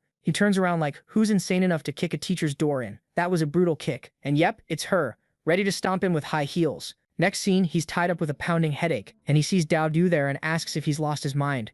Does he think he can hit a teacher like that and just walk away? But Dowd just tells him to relax, because right now he's the one who's trapped. And Elnor is there too, gorgeous as always. The teacher says Dowd is ridiculous. What kind of stupid thing is he trying to pull? Who gave him the authority to arrest anyone? Then Elnor says they already know he's a spy. Other people have already been informed about his connection and involvement in the last demon incident. It's depressing to think more than one teacher wanted their students to die. And there's no point pretending anymore, because they found a letter in his house addressed to Marquis Riverback. He keeps insisting it's a lie, saying they made it up like he, a member of the clergy, would ever be involved in something like that. The protagonist tells him to shut up and tell the truth, because they're running out of time. He demands the names of all the spies in the school. The teacher refuses until Elnor punches him in the mouth. Blood everywhere, and then he starts talking. It's guard Barrymore, the nutritionist, whatever and more. The protagonist heals him a bit, saying, you can't understand anything when his mouth is full of blood. But the teacher is confused. How does this kid know how to use sacred energy? After a few names, Dowd starts to leave and the teacher asks where he's going. Dowd says it's obvious. Did he really think giving names would be enough to let him off the hook? Elnor says she'll grab the documents from the desk, and then the teacher starts activating an aura, saying he won't allow that. The protagonist notices the teacher knows military strategies. In a second, the guy is right in front of him, hand reaching for the papers. Then Elnor slashes him. His neck twists, he slams into the wall, and the Chancellor gets splattered like she just got hit with a surprise shower. But Dowd celebrates. He got all the information about the Empire's spies. He thanks his friend, while Elnor just watches the teacher, who's furious, saying he never liked Dowd from the start. Dowd reminded him too much of someone he met when he first learned about Riverback. He kneels and says it's an honor to meet the Prophet. The Prophet warns him, if he asks anything he dies right there. If he tells anyone he saw her, he dies too. Wait, that's the Prophet? Doesn't she look like Elia? If Elia were just a little bolder, or am I imagining things? And this guy thinks the woman he saw looks like the protagonist? Is his eyesight messed up, or am I missing something? The scene shifts to another part of the school. The protagonist is relieved they handled everything. But Elnor says messing with Final like that isn't really her style. The good part is her madness seems to be getting better. Then she immediately asks if he has anything to say. Confused, staring at the little crystal, he says no, not really. She leans in, seriously girl, saying she heard he met her father. Why did that happen? The protagonist freezes. He says he did meet her father, but nobody knows about it, and it wasn't made public. The problem is he hadn't even thought for a second about what excuse he'd give. Elnor says she hopes her father didn't do anything to him. He says no, he didn't. He just noticed the protagonist had used Tristan abilities and came to ask about it. She thinks it's strange and asks why Gideon would be interested in him. He says maybe it was because of the competition. Who knows? She walks off saying fine, whatever. She doesn't think her father would be interested in an amateur like him, and apparently it has nothing to do with her. The protagonist thinks it does though, and he has a feeling they're going to end up seeing each other more often. Then he blurts out that he's part of her family, and he has no choice but to stay close to Gideon if he wants to protect her. Right after saying it, he regrets it. I shouldn't have said that, I'm not strong enough to protect her yet. Elnor calls him and says she's noticed he seems more comfortable around her now. Adjusting her little hat, she tells him that if he's thinking about protecting her, he needs to be careful with what he says first. Scene change. Dowd is talking with his brother, who's confused. Dowd's drawing a lot of attention, talking to the Tristan family's father, walking around with Elnor, but Dowd tells him to relax. They're just school friends, nothing serious. Right now, Dowd is more focused on surviving into Chapter 2, and his glove now has a soul link. When enough sacred energy gathers, he can start the spiritual ritual. He tells his brother to go try every ice cream flavor and bring back the best one, and the kid runs off. Now alone, he can finally awaken the ghost from Gregory Pavilion. This is the item he got from the Chancellor. Remember how he asked for an item with someone's spirit inside? This is it. And now that he's developed enough, he can contact someone from the past. The problem is, if it's someone with a fighting style totally different from his, it'll be useless. He begs for it to work. A glow of energy flashes, a gacha card appears, and suddenly a banner rises. Someone drops to the ground and the protagonist is sure it's a knight. And with that orange hair, we already know who it is. Guardian of Dawn, Calivan Kryzenex, Ilia's brother. Then we get Ilia's flashback again. We already know it. She went back to find her brother, and he never showed up again. Her whole family died. He was one of the guardians who gave his life to protect the city. Through death, he became a hero. But for Ilia, it felt like she'd been abandoned. Still, on the day it all happened, she swore she'd follow in his footsteps and defeat the demons. That's how she started training, until she reached the academy, becoming a future hero candidate. And now the mid-year exams are about to start, and everyone has to form teams of 4, Dowd and 3 girls, so we can all be happy. The teacher warns them they need to prepare to face demon worshippers. Dowd talks to Calivan inside the glove, telling him his little sister is right there. Calivan says she used to be a kid who'd fling snot everywhere and dirty up the house. Dowd says she grew up, and Calivan replies that, looking at her now, it was all worth it. He never imagined he'd see her grown up like this as a spirit. Yeah, it's pretty weird. He's still conscious? How is he there, reacting to all of this? Dato says he's the one giving him this chance to experience it, so could he help him? Calivan says if Dato wants help, he can help, but Dato can't tell his sister anything about him, and he's only doing it because maybe it's a dead man's intuition, but he feels Dato is a good person. Dato awkwardly says his only goal was to make sure nobody died. Then he goes up to Alia and asks about the test. Does she not have a team, and would she want to team up with him? She turns bright red like she's about to refuse. Is there going to be a twist? She asks, confused, if he really wants to team up, and he says yes, they should be on the same team. Like always, she makes it dramatic. Now that he's asking, she's like, wait, but you said we weren't that close. He apologizes and says he's asking because he knows he needs her help. Alia goes cross-eyed. She tries to say she already has a team, but one of her friends says Dowd can take her, especially since Alia's been looking for a way to take Dowd down anyway. Alia gets furious, and the guy starts to say something again, but her nun friend slams his head into the floor. Then Alia thanks Dowd and says it'll be the perfect chance for them to learn more about each other. She asks what he thinks about them doing a duo, but he says no. They'll need a team, at least one more person. So who's it going to be? Scene change. The Chancellor. And someone thanks her for accepting. Chancellor, what is this? I didn't know you were hiding all that strength under the uniform. Suddenly jumping into the game like that. It's the crystal ball guy, and she says she doesn't know what the intention of your sacred person is. He says he can't let Lucien just sit around rotting. Lucien is the smoking nun. Everyone in this world needs to learn more about the world, even a saint. And here comes another one. The Chancellor knows that even though this girl is a saint, according to the investigation, she's also a possible vessel for a demon. Well, thanks, I guess. They offered 5, now it's 7. Keep sending more. But the Chancellor also knows the girl is interested in coming here because of her sister. And the crystal ball guy says they've been working hard too. It wasn't easy to send her to this school. The Chancellor asks if they decided this last minute because of the demon incident. He says yes, it's a dangerous incident, and a lot of officials are starting to doubt this place. The Chancellor realizes he's saying that, but he's sending a saint.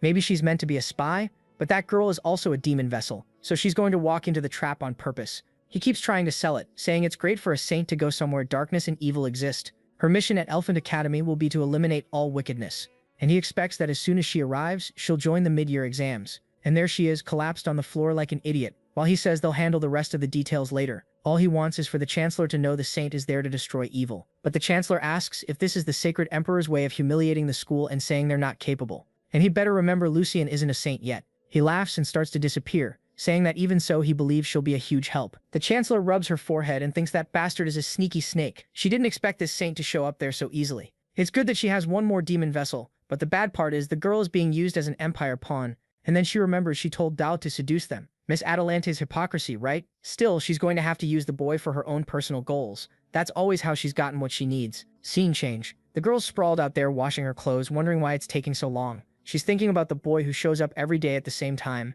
The protagonist says his defense looks better today. She should just wait, tomorrow he'll bring donuts or some meat. The little troublemaker doesn't even want him to bring food. She wants to be, a friend. She keeps scrubbing the clothes, saying being with him is enough. But then a voice starts talking to Yuria, saying he's bored. The answer is painfully simple. She's a traitor who got abandoned by her own family, so she needs to understand she's not getting out of this. She should accept her fate already, because that's the only thing she's good for. That's the curse she inherited. Reality hasn't changed. She's going to be alone forever. She's there shaking, breaking out in a cold sweat, while the voice asks when she's finally going to give up for good. And that's when she hears the boy's voice asking why she's crying. Did something happen while he was gone? He even brought the cookies she wanted so badly, and she instantly perks up. Out of nowhere, it's turning into an actual romance, huh? Because up to now, his relationships with women have been nothing but messing around. The real one is that other girl, not the arena one who fought him and never showed up again. The tribal girl. Anyway, the clash is coming soon, no matter what. Right then, Yuria's interest jumps from 1 to 4. She asks if he doesn't hate her, if he isn't sick of her. Confused, he says he's there to ask a favor. Couldn't she leave this place?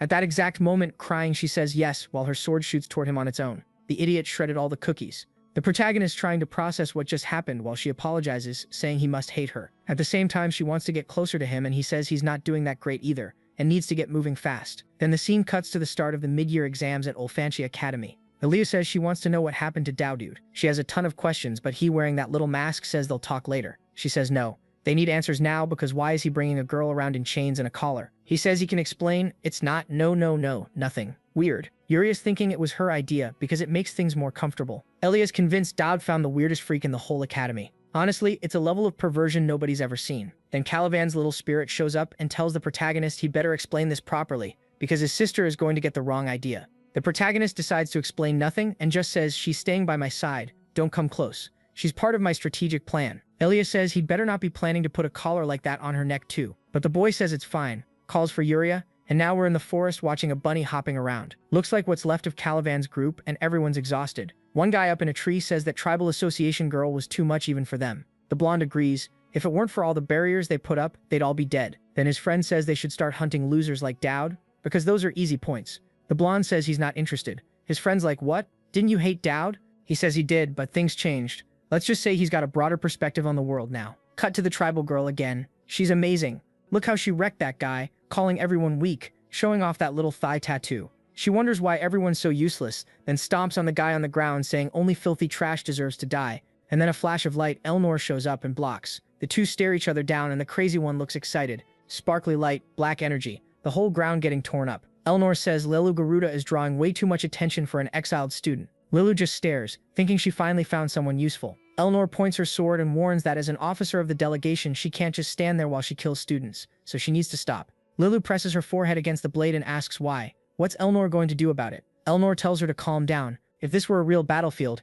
her head would already be rolling on the ground. This is the last warning. Lilu says fine, then it's a battlefield now. Kill me. The sword's still against her forehead. Elnor pushes in harder while Lilu tells her to just cut already, saying her tribe has tons of people like Elnor. Some skill, no conviction. Even if the love of her life was being stolen, she'd just watch and cry. When Lilu finds someone like that, she stares at Elnor like she's about to unleash a demon. No idea what's going on. She sees a shadow, then looks almost pleasantly surprised, saying her tribe isn't everything in this world after all. She's finally meeting powerful people and it's wonderful. She jumps to fight Elnor. Elnor just watches, then forced teleport triggers and Lilu disappears. Damn, thought the artist was going to get that chance. Lilu reappears in a tree and falls like an idiot. She looks around and sees everyone who failed or broke the rules got kicked out of the competition. But when Elnor looked at her, she could feel it wasn't just a power gap. It was like they were born in different worlds. Still, she wonders why all of a sudden Elnor looked like she wanted to kill her. What did she say that made her that angry? The guys she beat up earlier are terrified of getting beaten again. Lilu's thinking the last thing she said was about Elnor not protecting her love. So who is it?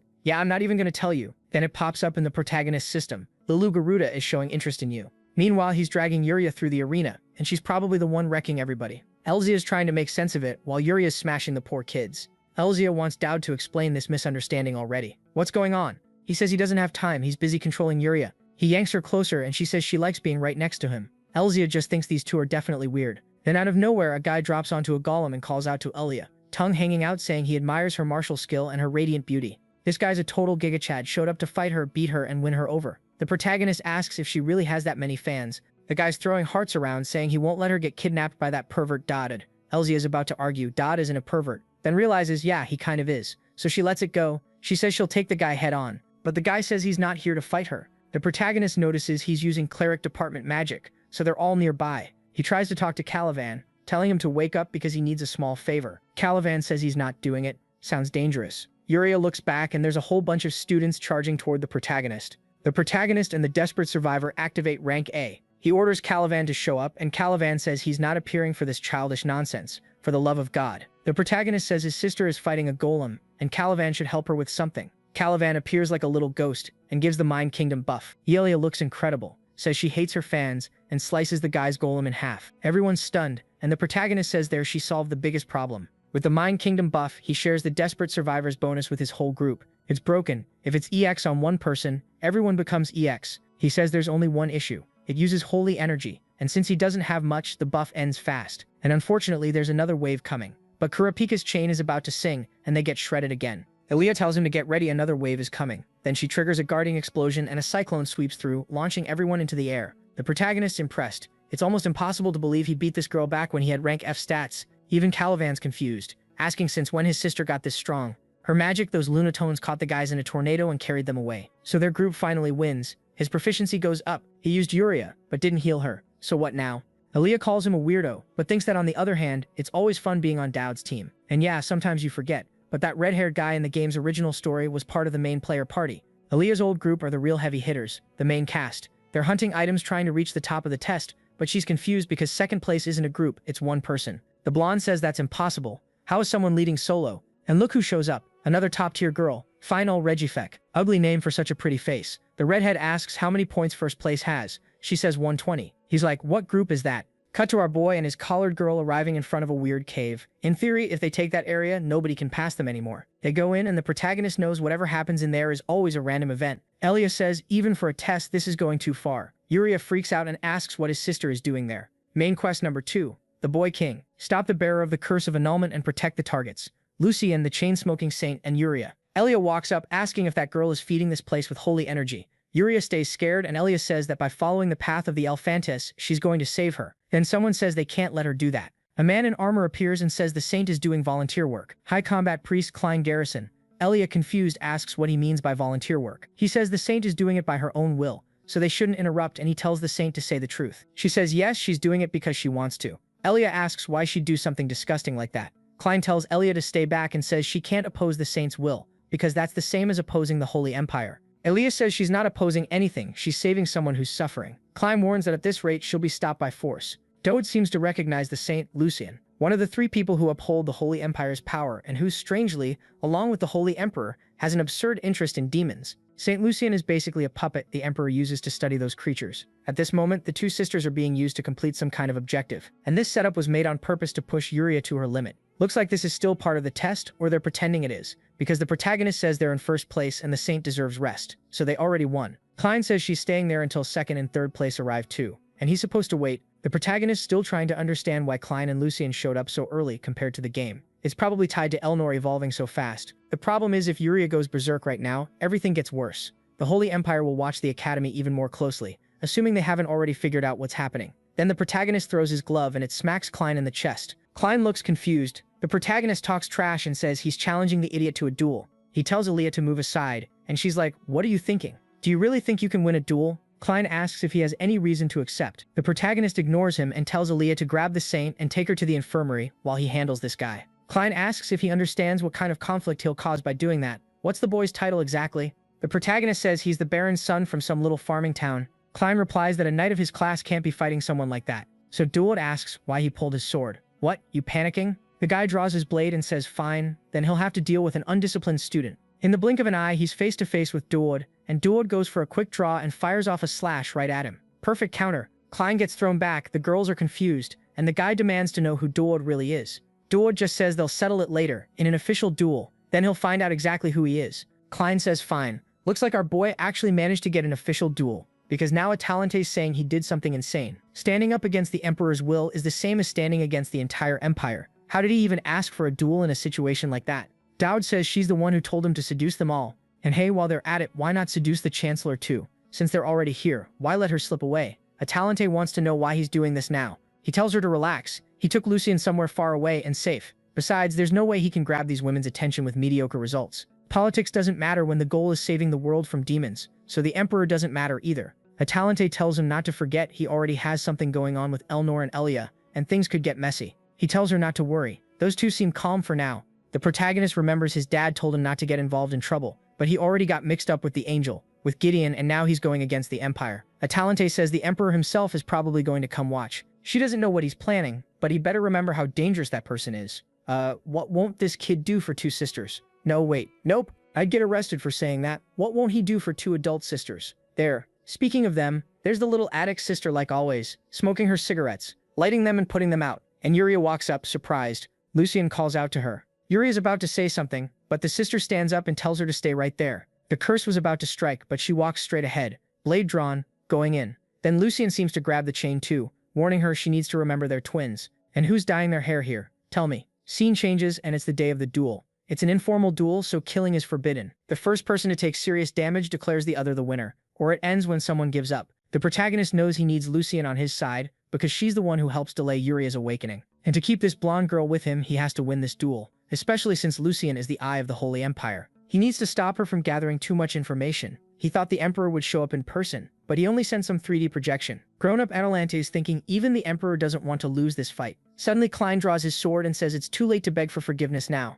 Still, he can apologize and fewer bones will get broken. Herman is already telling the protagonist it's better to give up. On the other side, our boy says he was about to tell Klein the same thing. Then we find out the Emperor told the kid not to attack the boy with intent to kill. The more pressure he puts on him, the stronger he gets. Because that's his ability? Damn, the guy knows everything about the whole system. Klein says it's kind of cheating, and the guy says it really is. He saw it in the past and never thought someone else would show up. And now Klein's sure that's how that guy reflected his attack. He has to avoid any hostility or killing intent. Yeah, this is about to get complicated. The human activates stored prisons. A bunch of buffs appear around his feet. He says now he's going to teach an insolent noble a lesson. In an instant, he's right in front of the protagonist, who activates that guide skill he got from Caliban. Then he releases Elnor's skill too, the one he gained in that fight, and uses it right away. A flash of black and red energy. Everything goes black and white. The Mark of the Fallen reacts. Klein doesn't understand what's happening. The protagonist raises his sword before the guy even moves, smacks into his blade, the whole ground explodes, and the arena gets blasted by wind in every direction. Atalante can't believe it, while the Emperor has this smug little grin. The protagonist's eye is glowing with Elnor's energy,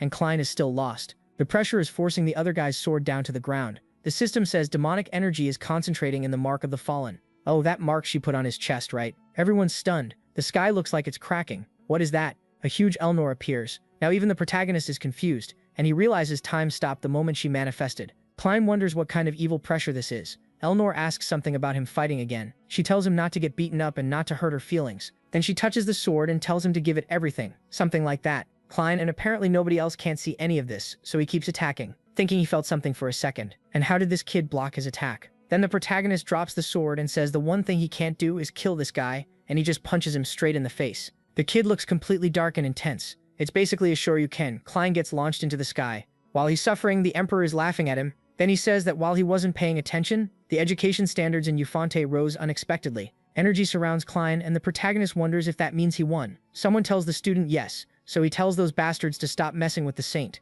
The Emperor looks a little startled, and Atalante's thinking this kid has lost it, talking like that to someone like him. Now the Emperor is asking Atalante how this boy can be so rude in front of his highness. But a mustache guy cuts in and says not only did the Emperor send a knight to fight a child, he's also bothering the saint. It's Hatanju, the head of the tribal association, probably connected to that Lilu guy, another villain, and now he's looking at the protagonist like he likes what he sees. He says even if the kid is criticizing the Emperor, it's shameful to try to suppress him after what they did. The protagonist just stands there, waiting to see what happens. The Emperor says fine, this duel didn't really count for anything anyway, so that's that. He waves goodbye, saying he agrees. The boy isn't just talented, he's also sneaky. Then he and Klein disappear. But the scene shifts to the Emperor standing beside that cat girl Saras, telling her to assign an agent to keep an eye on Dayod Campbell. All feline and calm, she says she understands. Here comes the next one. The Emperor thinks the more he sees this kid, the more he's reminded of someone else. Back in the arena, the protagonist wonders if the guy really vanished, and he's declared the winner. Atalante sighs in relief, while Hatan says this kid is going to become a great duelist. Then he tosses him a lion necklace that boosts training efficiency.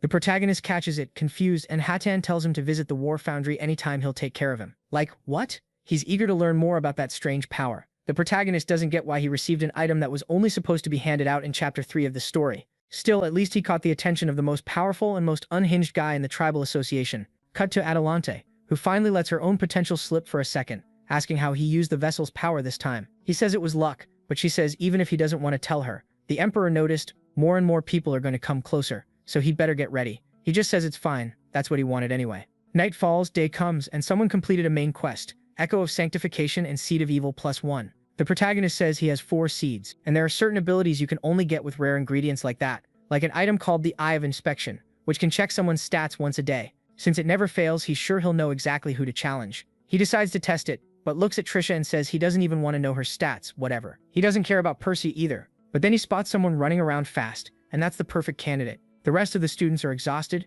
and he knows his current priority is Elia and Elnor. He activates it, and there it is. Elnor Tristan, vessel of the Grey Demon. Strength, agility, endurance, everything rank S. Only luck is rank C. But honestly, we're the lucky ones for getting to see her. At that moment, her fusion is at 80%, and corruption at 2%. He's watching her when bam, she disappears and asks what he's doing. The idiot jumps and falls on the ground, and she says the person he asked her to watch isn't normal. There's a really weird pattern in their behavior. He pops up excited, saying it must have been hard. She says it was only possible because she's the president. Then she pulls out some papers and says she has the location records from what happened during the mid-year exam. The protagonist, hyped, runs up and hugs her, thanking the president for the great work. Seriously, calm down. She gets a little awkward, but now they're moving fast. He finds out the person stays at the clock tower until 7, and he knew this guy came to the academy along with the saint. Then he finds Jeffrey, who's actually Valkasis, the so-called boy king. Of course, that's the mission name. He turns and asks if he's Didu Campbell. The protagonist is confused that the guy already knows who he is. Technically, that kid is the prophet's chosen. Valkasis says the person Didu assigned to track him was really skilled. He couldn't disappear, so he just waited for Didu here, even though they're enemies. The protagonist thinks it's weird that this guy is talking. In the story, this kid is just a demon worshipper. You can't even have a conversation with. Valkasis says the prophet warned him, Didu would be the biggest problem in this place, and Didu should answer whether he's here to interfere. Seeing him draw power, the protagonist realizes Valkasis really wants to end him, and apparently he already has orders from the prophet to kill him. The prophet being that girl in the tight outfit. The protagonist is sweating cold, staring him down, while Valkasis tells him to say how much he knows. If they're face to face, it's because he already has an idea who he is. But Didu says, I know you don't have bad intentions, even if your plan is to take over the academy by killing everyone. Hold on, what? So they can't coexist? Valkasis says yes. The prophet seems very interested in that. And there's the prophet, huge. But right now they're interested in figuring out who Dowd really is, even though he probably already knows that in the future he'll face everyone who received divine awakening. I'm as confused as the protagonist. Why is this guy telling him all this? They're enemies, so Valkasis shouldn't be handing out information like that. Let the guy help you. The blonde kid says he doesn't intend to ruin Dowd's plans. All he wants is for them to fight fairly. The protagonist thinks that's strange. Valkasis says a game always has to be fair. To him, Dowd is at a severe disadvantage, no matter how much information he has. And the reason he came to meet him is to find out whether Dowd was going to play unfairly. Dowd thinks the bastard already figured everything out. So he pulls out the Eye of Infection to take a look, and the blonde kid says he can see whatever he wants. Then he sees the kid completely corrupted, with negative 213,000 in applied alchemy. Alchemy is a type of magic class that, unlike regular magic, spiritual power, or divinity, costs your life to use. Valkasis laughs, saying that ability won't be useful in combat. The protagonist asks why Valkasis is even talking. Valkasis says he wants to understand whether what the prophet told him about Dowd was true. He doesn't want Dowd to feel offended. But right now, Dowd isn't a threat to his plan at all. So Dowd raises the stakes and says Valkasis's plan to kill everyone at the academy won't work. He'll do everything he can to stop him. Valkasis says he's delusional to say that after seeing all the alchemy spells inside his body. But the protagonist answers that he's going to save Valkasis and his kingdom. The blonde guy laughs and turns away, saying Dowd is only going to end up as number 213 million or whatever. And he throws himself forward, turns into something terrifying, and leaves. Dowd said all that, but he's not confident. It's really hard for him to beat something like that. Scene change. Lucian is talking with her sister, asking if she liked the clothes. She says yes, but it's kind of embarrassing to wear that. Girl, you're in pajamas. Lucian tells her to take whatever she wants from there. Considering everything Yuria did for her, that was normal. Yuria thanks her while the smoker keeps shaving years off her life, thinking she's happy because she assumed Yuria would be wrecked because of the curse, but she still seems fine. Then she notices Yuria put on a collar and asks what that is. Yuria explains it's a little gift you gave her and it represents the relationship they have. He told her to wear it because otherwise he won't see her. Lucian is obviously confused while Yuria tells her she only wears it because she likes seeing Dute. The blonde, of course, bites down on her cigarette and demands to know where that damn demon is. Cut to the protagonist explaining, it's a weird misunderstanding, but it's because of her curse. He only used the collar because it was the only thing nearby. Oh my god, Lucian is about to respond. She's smoking again. This girl's already gone through like 8 packs. She tells the protagonist that Yuria is her only sister. He tells her to relax. I know. But the blonde wants to know how he even knows they're sisters. She was already furious about that dog collar, and every second he's looking more suspicious. How does some guy from some random city, some random baron, know Lucian and Yuria are sisters? And how did he manage to stand up to a holy knight too? The protagonist just goes, look, Miss Saint, I talked about that with Chancellor Adelante, so I can't tell you. What I can say is I'm on your side and on Yuria's side. She closes her eyes and says she'll let it slide for now, since he really did take care of Yuria. But she doesn't trust him at all. Sooner or later, he's going to have to tell her everything he's planning. He doesn't want to reveal the truth. Both of them are needed for some homunculus plan. Lucian herself is a saint created from combined materials. The holy power she has is basically engineered, and Yuria exists to amplify that power. Or apparently he did tell her everything, and he's saying that's why Yuria ruined everything when she escaped. And now they need to use the chance they have to prepare. 3 days until the attack on the academy. They accessed an area that has a divine item from the academy, somewhere you can only enter with the saint's authority. But she wants to know how that's going to help. The protagonist says it will help, but he wants to know why what she's doing to her sister is worse than what he did. The poor girl is being dragged in with a collar and a bag over her head. Her sister answers that they're disguising it, pretending they're bringing some random girl in to do an exorcism, especially since hardly any students go to the sanctuary. The protagonist tells the saint and that person to leave, but Ellie is standing there all grown up saying no. She has to keep an eye on what he's going to pull. Lucienne says having the hero candidate there makes her feel better, and the reason she let her in is because she believes the creator made the right choice. They pull the bag off Uria's head, and Lucienne tells Elia to watch her sister. Elia says she can trust her, and it looks like Lucienne leaves. The protagonist explains the smoker can't stay there because only demons can interfere with the human world as much as they want. Angels and saints are different. They follow rules. That's why low-rank angels can barely do anything. Lucienne walks out saying she'll wait for Yuria outside. The protagonist thinks he got lucky that Lucienne trusts Elia. Elia can't believe they're trusting her this much either. She tells Yuria not to worry, she'll protect her. But Yuria freaks out when she sees the protagonist slash the sacred item with his sword. Elia doesn't really get it. Outside, the girl lights up another cigarette, thinking she doesn't get why everyone trusts this doubt so much. But she'll have to trust the choice her sister and the candidate made. She's sure he won't do anything reckless, right? And then this huge angel shows up floating in front of the boy. Seriously, what is that neckline? Aaliyah is in shock that an angel actually appeared, and I'm basically about to go buy a button to fasten that thing up and keep my channel monetized. Angel of Virtue, A1101. Looks like Virtue is their rank, and the protagonist realizes she's a level higher than he expected. The angel moves her hand like she's doing some special move, and says she understands the human. She put the girls to sleep, I think. Then she comes down and tells him she remembers him, that she talked to her soldiers. Dowd immediately tells her to wait and not attack his mind to implant certain behaviors. The well-fed little angel looks surprised he knows that, and the protagonist thinks in the game that's how angels act. Since they can't physically attack in the world, they always mess with people mentally. So just her standing there in front of him without doing anything was already enough. The angel says his thoughts are interesting and the protagonist drops to the ground. Her plan was to give a simple warning, but his act of blasphemy looks intentional. And wow, the camera is really zoomed in on her mouth. She says he looks prepared because it's going to happen. Like, yeah, you already know it's some random labyrinth. What did you think it was going to be? The protagonist realizes this is actually his mental space. The angel asks why there's nothing here. Normally a mental space takes the shape of a person's morality, so why does his look empty? She can't tell if he's good or bad, or if she made a mistake. She's scratching at herself, trying to figure out how she's supposed to handle this. Meanwhile, the protagonist is more interested in the fact that if his mental space formed, his soul is exposed, which is exactly what he wanted. Because the moment a space connects to his soul, someone is going to attack. Yuri is there, passed out, and suddenly the whole place turns purple. The angel asks if he closed his own mental space. He says he can't. He didn't even create this. Something starts rising up the pillar, and the angel looks scared. She wonders what it is, looks again and says, once again there was nothing. That's weird. And then there's a little demon girl on her back. The angel turns in time to see it, but in the next second she's completely wrapped up in hair. I thought it was Elnor, but it's demon version Yuria. And the boy is there with his deadly charm switched on. He already took his shirt off. What are you doing, dude? Calm down. The fragment of the white demon got interested in him. She's staring, calling him beloved, and his chest is crackling where the tattoo is. The hair starts wrapping around as she says she always wanted to meet him.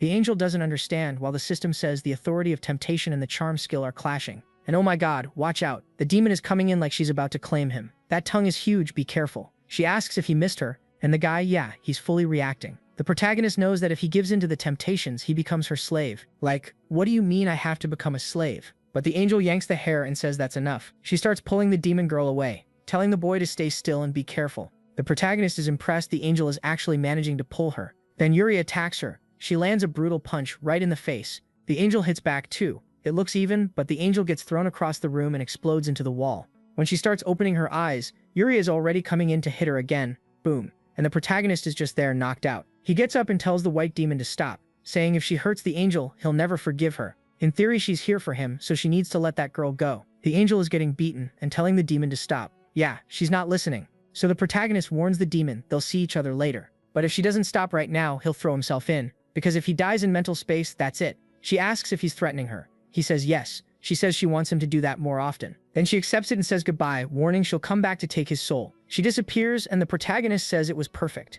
Now the angel owes him one. He turns and asks if that isn't true, and she immediately tells him to just say what he wants. Scene change. The girl who already shaved 10 years off her life is impressed. He managed to get Angel's steel. He says he's going to use it to create an item that can end Yuria's curse. Ezia asks if one is enough. He says there are others. The reason to use that steel is because it's insanely durable and raises a person's level of divinity. And it can't be damaged by anything except another steel of the same type, or pandemonium magic. Ezia says she gets it. They needed to find the angel to undo the curse, But Dowd says the fight hasn't even started. There's a lot of mess still coming. Ezia and Lucien tell him to say it already. How is this attack going to go? They need to prepare. This time it looks like he's going to reveal everything, because he says he'll explain how they're going to save the school. Everyone's working hard. Elnor on paperwork, Persial at the forge, while Volcasis is just waiting. Elia's old group comments that the last train outside finally arrived. Their group is getting strong and nobody can stand up to them. The protagonist walks by, thinking it's funny how nobody knows what's really coming. It'd be nice if he could live a calm student life like this, but it's not like his real-life school days were good either.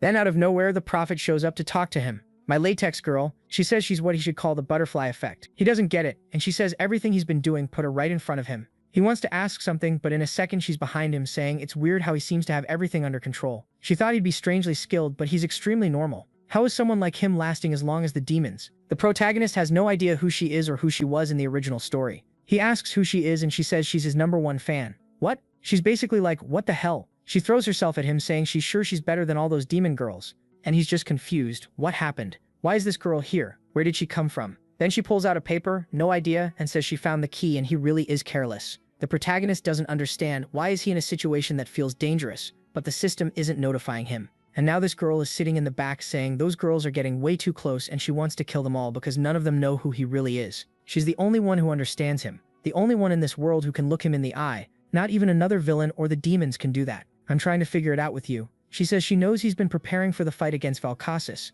He thinks it'll happen tomorrow and he'll handle it. But what if the invasion happened today? She says she wants to believe in him even more, so she wants him to show what he's capable of. Yeah, she definitely did something, because the whole barrier is starting to break. Poor Aaliyah is there with her group, eating snacks, saying it's delicious. The two of them are chatting like, oh, you're so amazing, hero candidate warrior. Aaliyah says, I'm not that strong. And the other one goes, no, you are. You've been training with Dowd, but none of that matters. The whole academy starts shaking. Everyone's trying to figure out why the barrier looks like it's cracking. Come on, Lulu, don't you like a fight? Wake up. Hey, little witch, you too. Everybody up. Seeing the crack in the ceiling, Aliyah knows every evil creature nearby is going to notice it right away. My wonderful beloved Atalante is already getting close. She activates some magic over there. Looks like she's reinforcing the barrier, while thinking this all happened way faster than Dowd said it would. If this is part of his plan, he's got a lot to answer for. Yeah, not this time, sweetheart. A teleportation magic circle appears above the main tower. And that's it, the monsters have arrived. The poor background characters are all in shock and the street is already swarming with creatures. Meanwhile, Volcas says the kid was naive to think the enemy would ever reveal the date they were going to attack. Enough, Dowd, I've waited long enough. And those monsters, one of them is there grabbing the kid's big head with its huge tongue wrapped around him. But hold on, our dear Professor Conrad comes tearing in, ripping through them, yelling at those idiots to take this seriously, because this isn't some kind of rehearsal. Wow, those were hero candidates, Alia's friends, oh for the love of God. We're screwed. Conrad looks up at the ceiling and knows the biggest problem isn't even the portal creatures. It's the fact that if the barrier isn't restored, they'll have zero protection. How is the Chancellor supposed to fix that? The blonde kid is telling everyone to group up, but the beast won't give them time. The soldiers, poor guys, even more random than the students, charge in. I respect someone who mod. Yeah, no, actually, I was going to respect him, but the guy gets eaten in the very next panel. And the loudmouth protagonist realizes the amazing plan he put together just got wrecked out of nowhere. The barrier is gone, and there are monsters all over the school. Someone call Elnor. There she is with her sharp sword and that huge hat, asking if he didn't hear the evacuation order. When the protagonist sees her, he remembers he has to come up with a solution no matter what. If that's not possible, then at the very least he has to fight. She walks up, telling him to answer her and stop acting like he can't hear. Ophelia screams for everyone to regroup with the student council. Elnor tells him to go on ahead, and the protagonist says he's going to need Elnor's help one more time. If she follows him, they can save the school, and explosions are going off everywhere. At the same time, Ophelia is calling for Elnor. The protagonist goes for the emotional angle, telling Elnor to remember everything they've been through so far, all the incidents. Since the beginning, back on the day of the train accident, he might be weird, but when he says he has a plan, he's not lying. Ophelia is ordering Elnor to bring that kid over already, so they can leave. And then Elnor lowers her head, apologizes to Dowd and says this is the last time she's trusting him. Okay, thank God, I thought she wouldn't. So the two of them run off in another direction, while Ophelia thinks Elnor is being an idiot.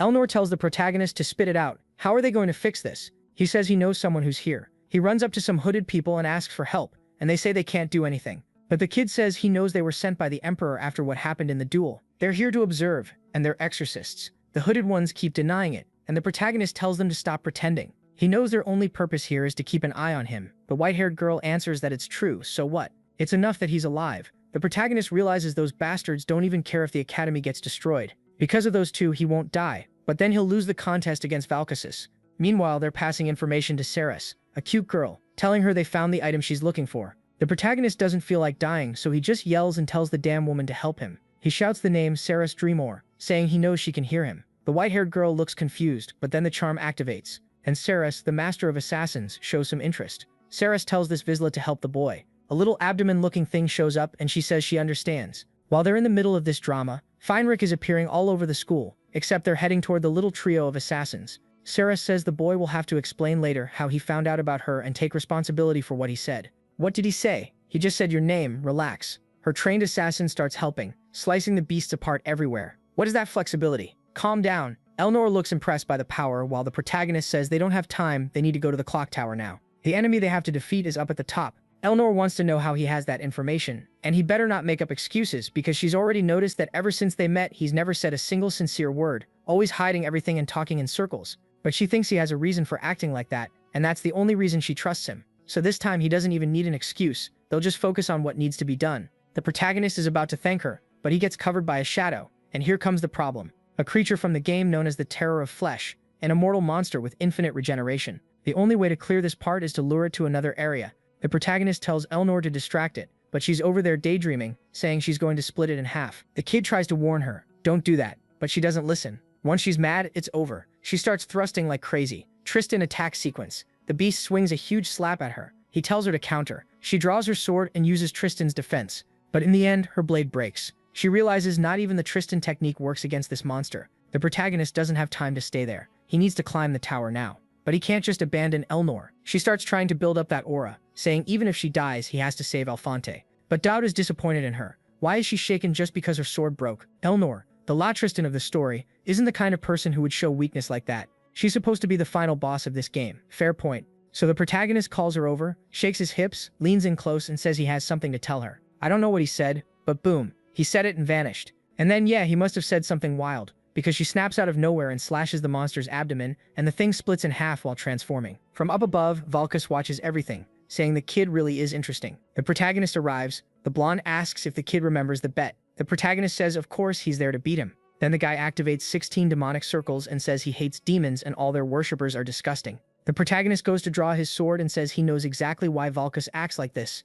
Demons caused him pain for thousands of years. The only reason he's teaming up with a prophet who's interested in demons is because of one certainty, the certainty that he can finally get a death with no strings attached. Okay, that's starting to make sense. In the original story, the prophet tells Valkasis she'll be able to kill him, because Valkasis apparently is an immortal homunculus, so that's why he has that billion deaths thing. And the prophet warned that if Valkasis destroyed the entire academy, his wish would be granted. After years and years of waiting, he decided to trust the prophet. Valkasis asks how the kid thinks he can win if he knows about the promise. Dowd answers that if he didn't know, he wouldn't be so confident. The blonde says fine then. If the kid knows the situation, he also knows he has no choice but to attack. Valkas's curse is that he can only die in a fight where he's using 100% of his strength, and the protagonist tells him to go all out. Scene cuts to Elia saying she never imagined she'd experience this with her friends. Yuria asks if they're really going to do it, while Lucien says she trusts Elia's timing. The three of them are on a catapult, and Elia tells them to get ready. Yuria pulls the lever, hits it, and they get launched. Did the protagonist tell them to launch themselves to the top floor?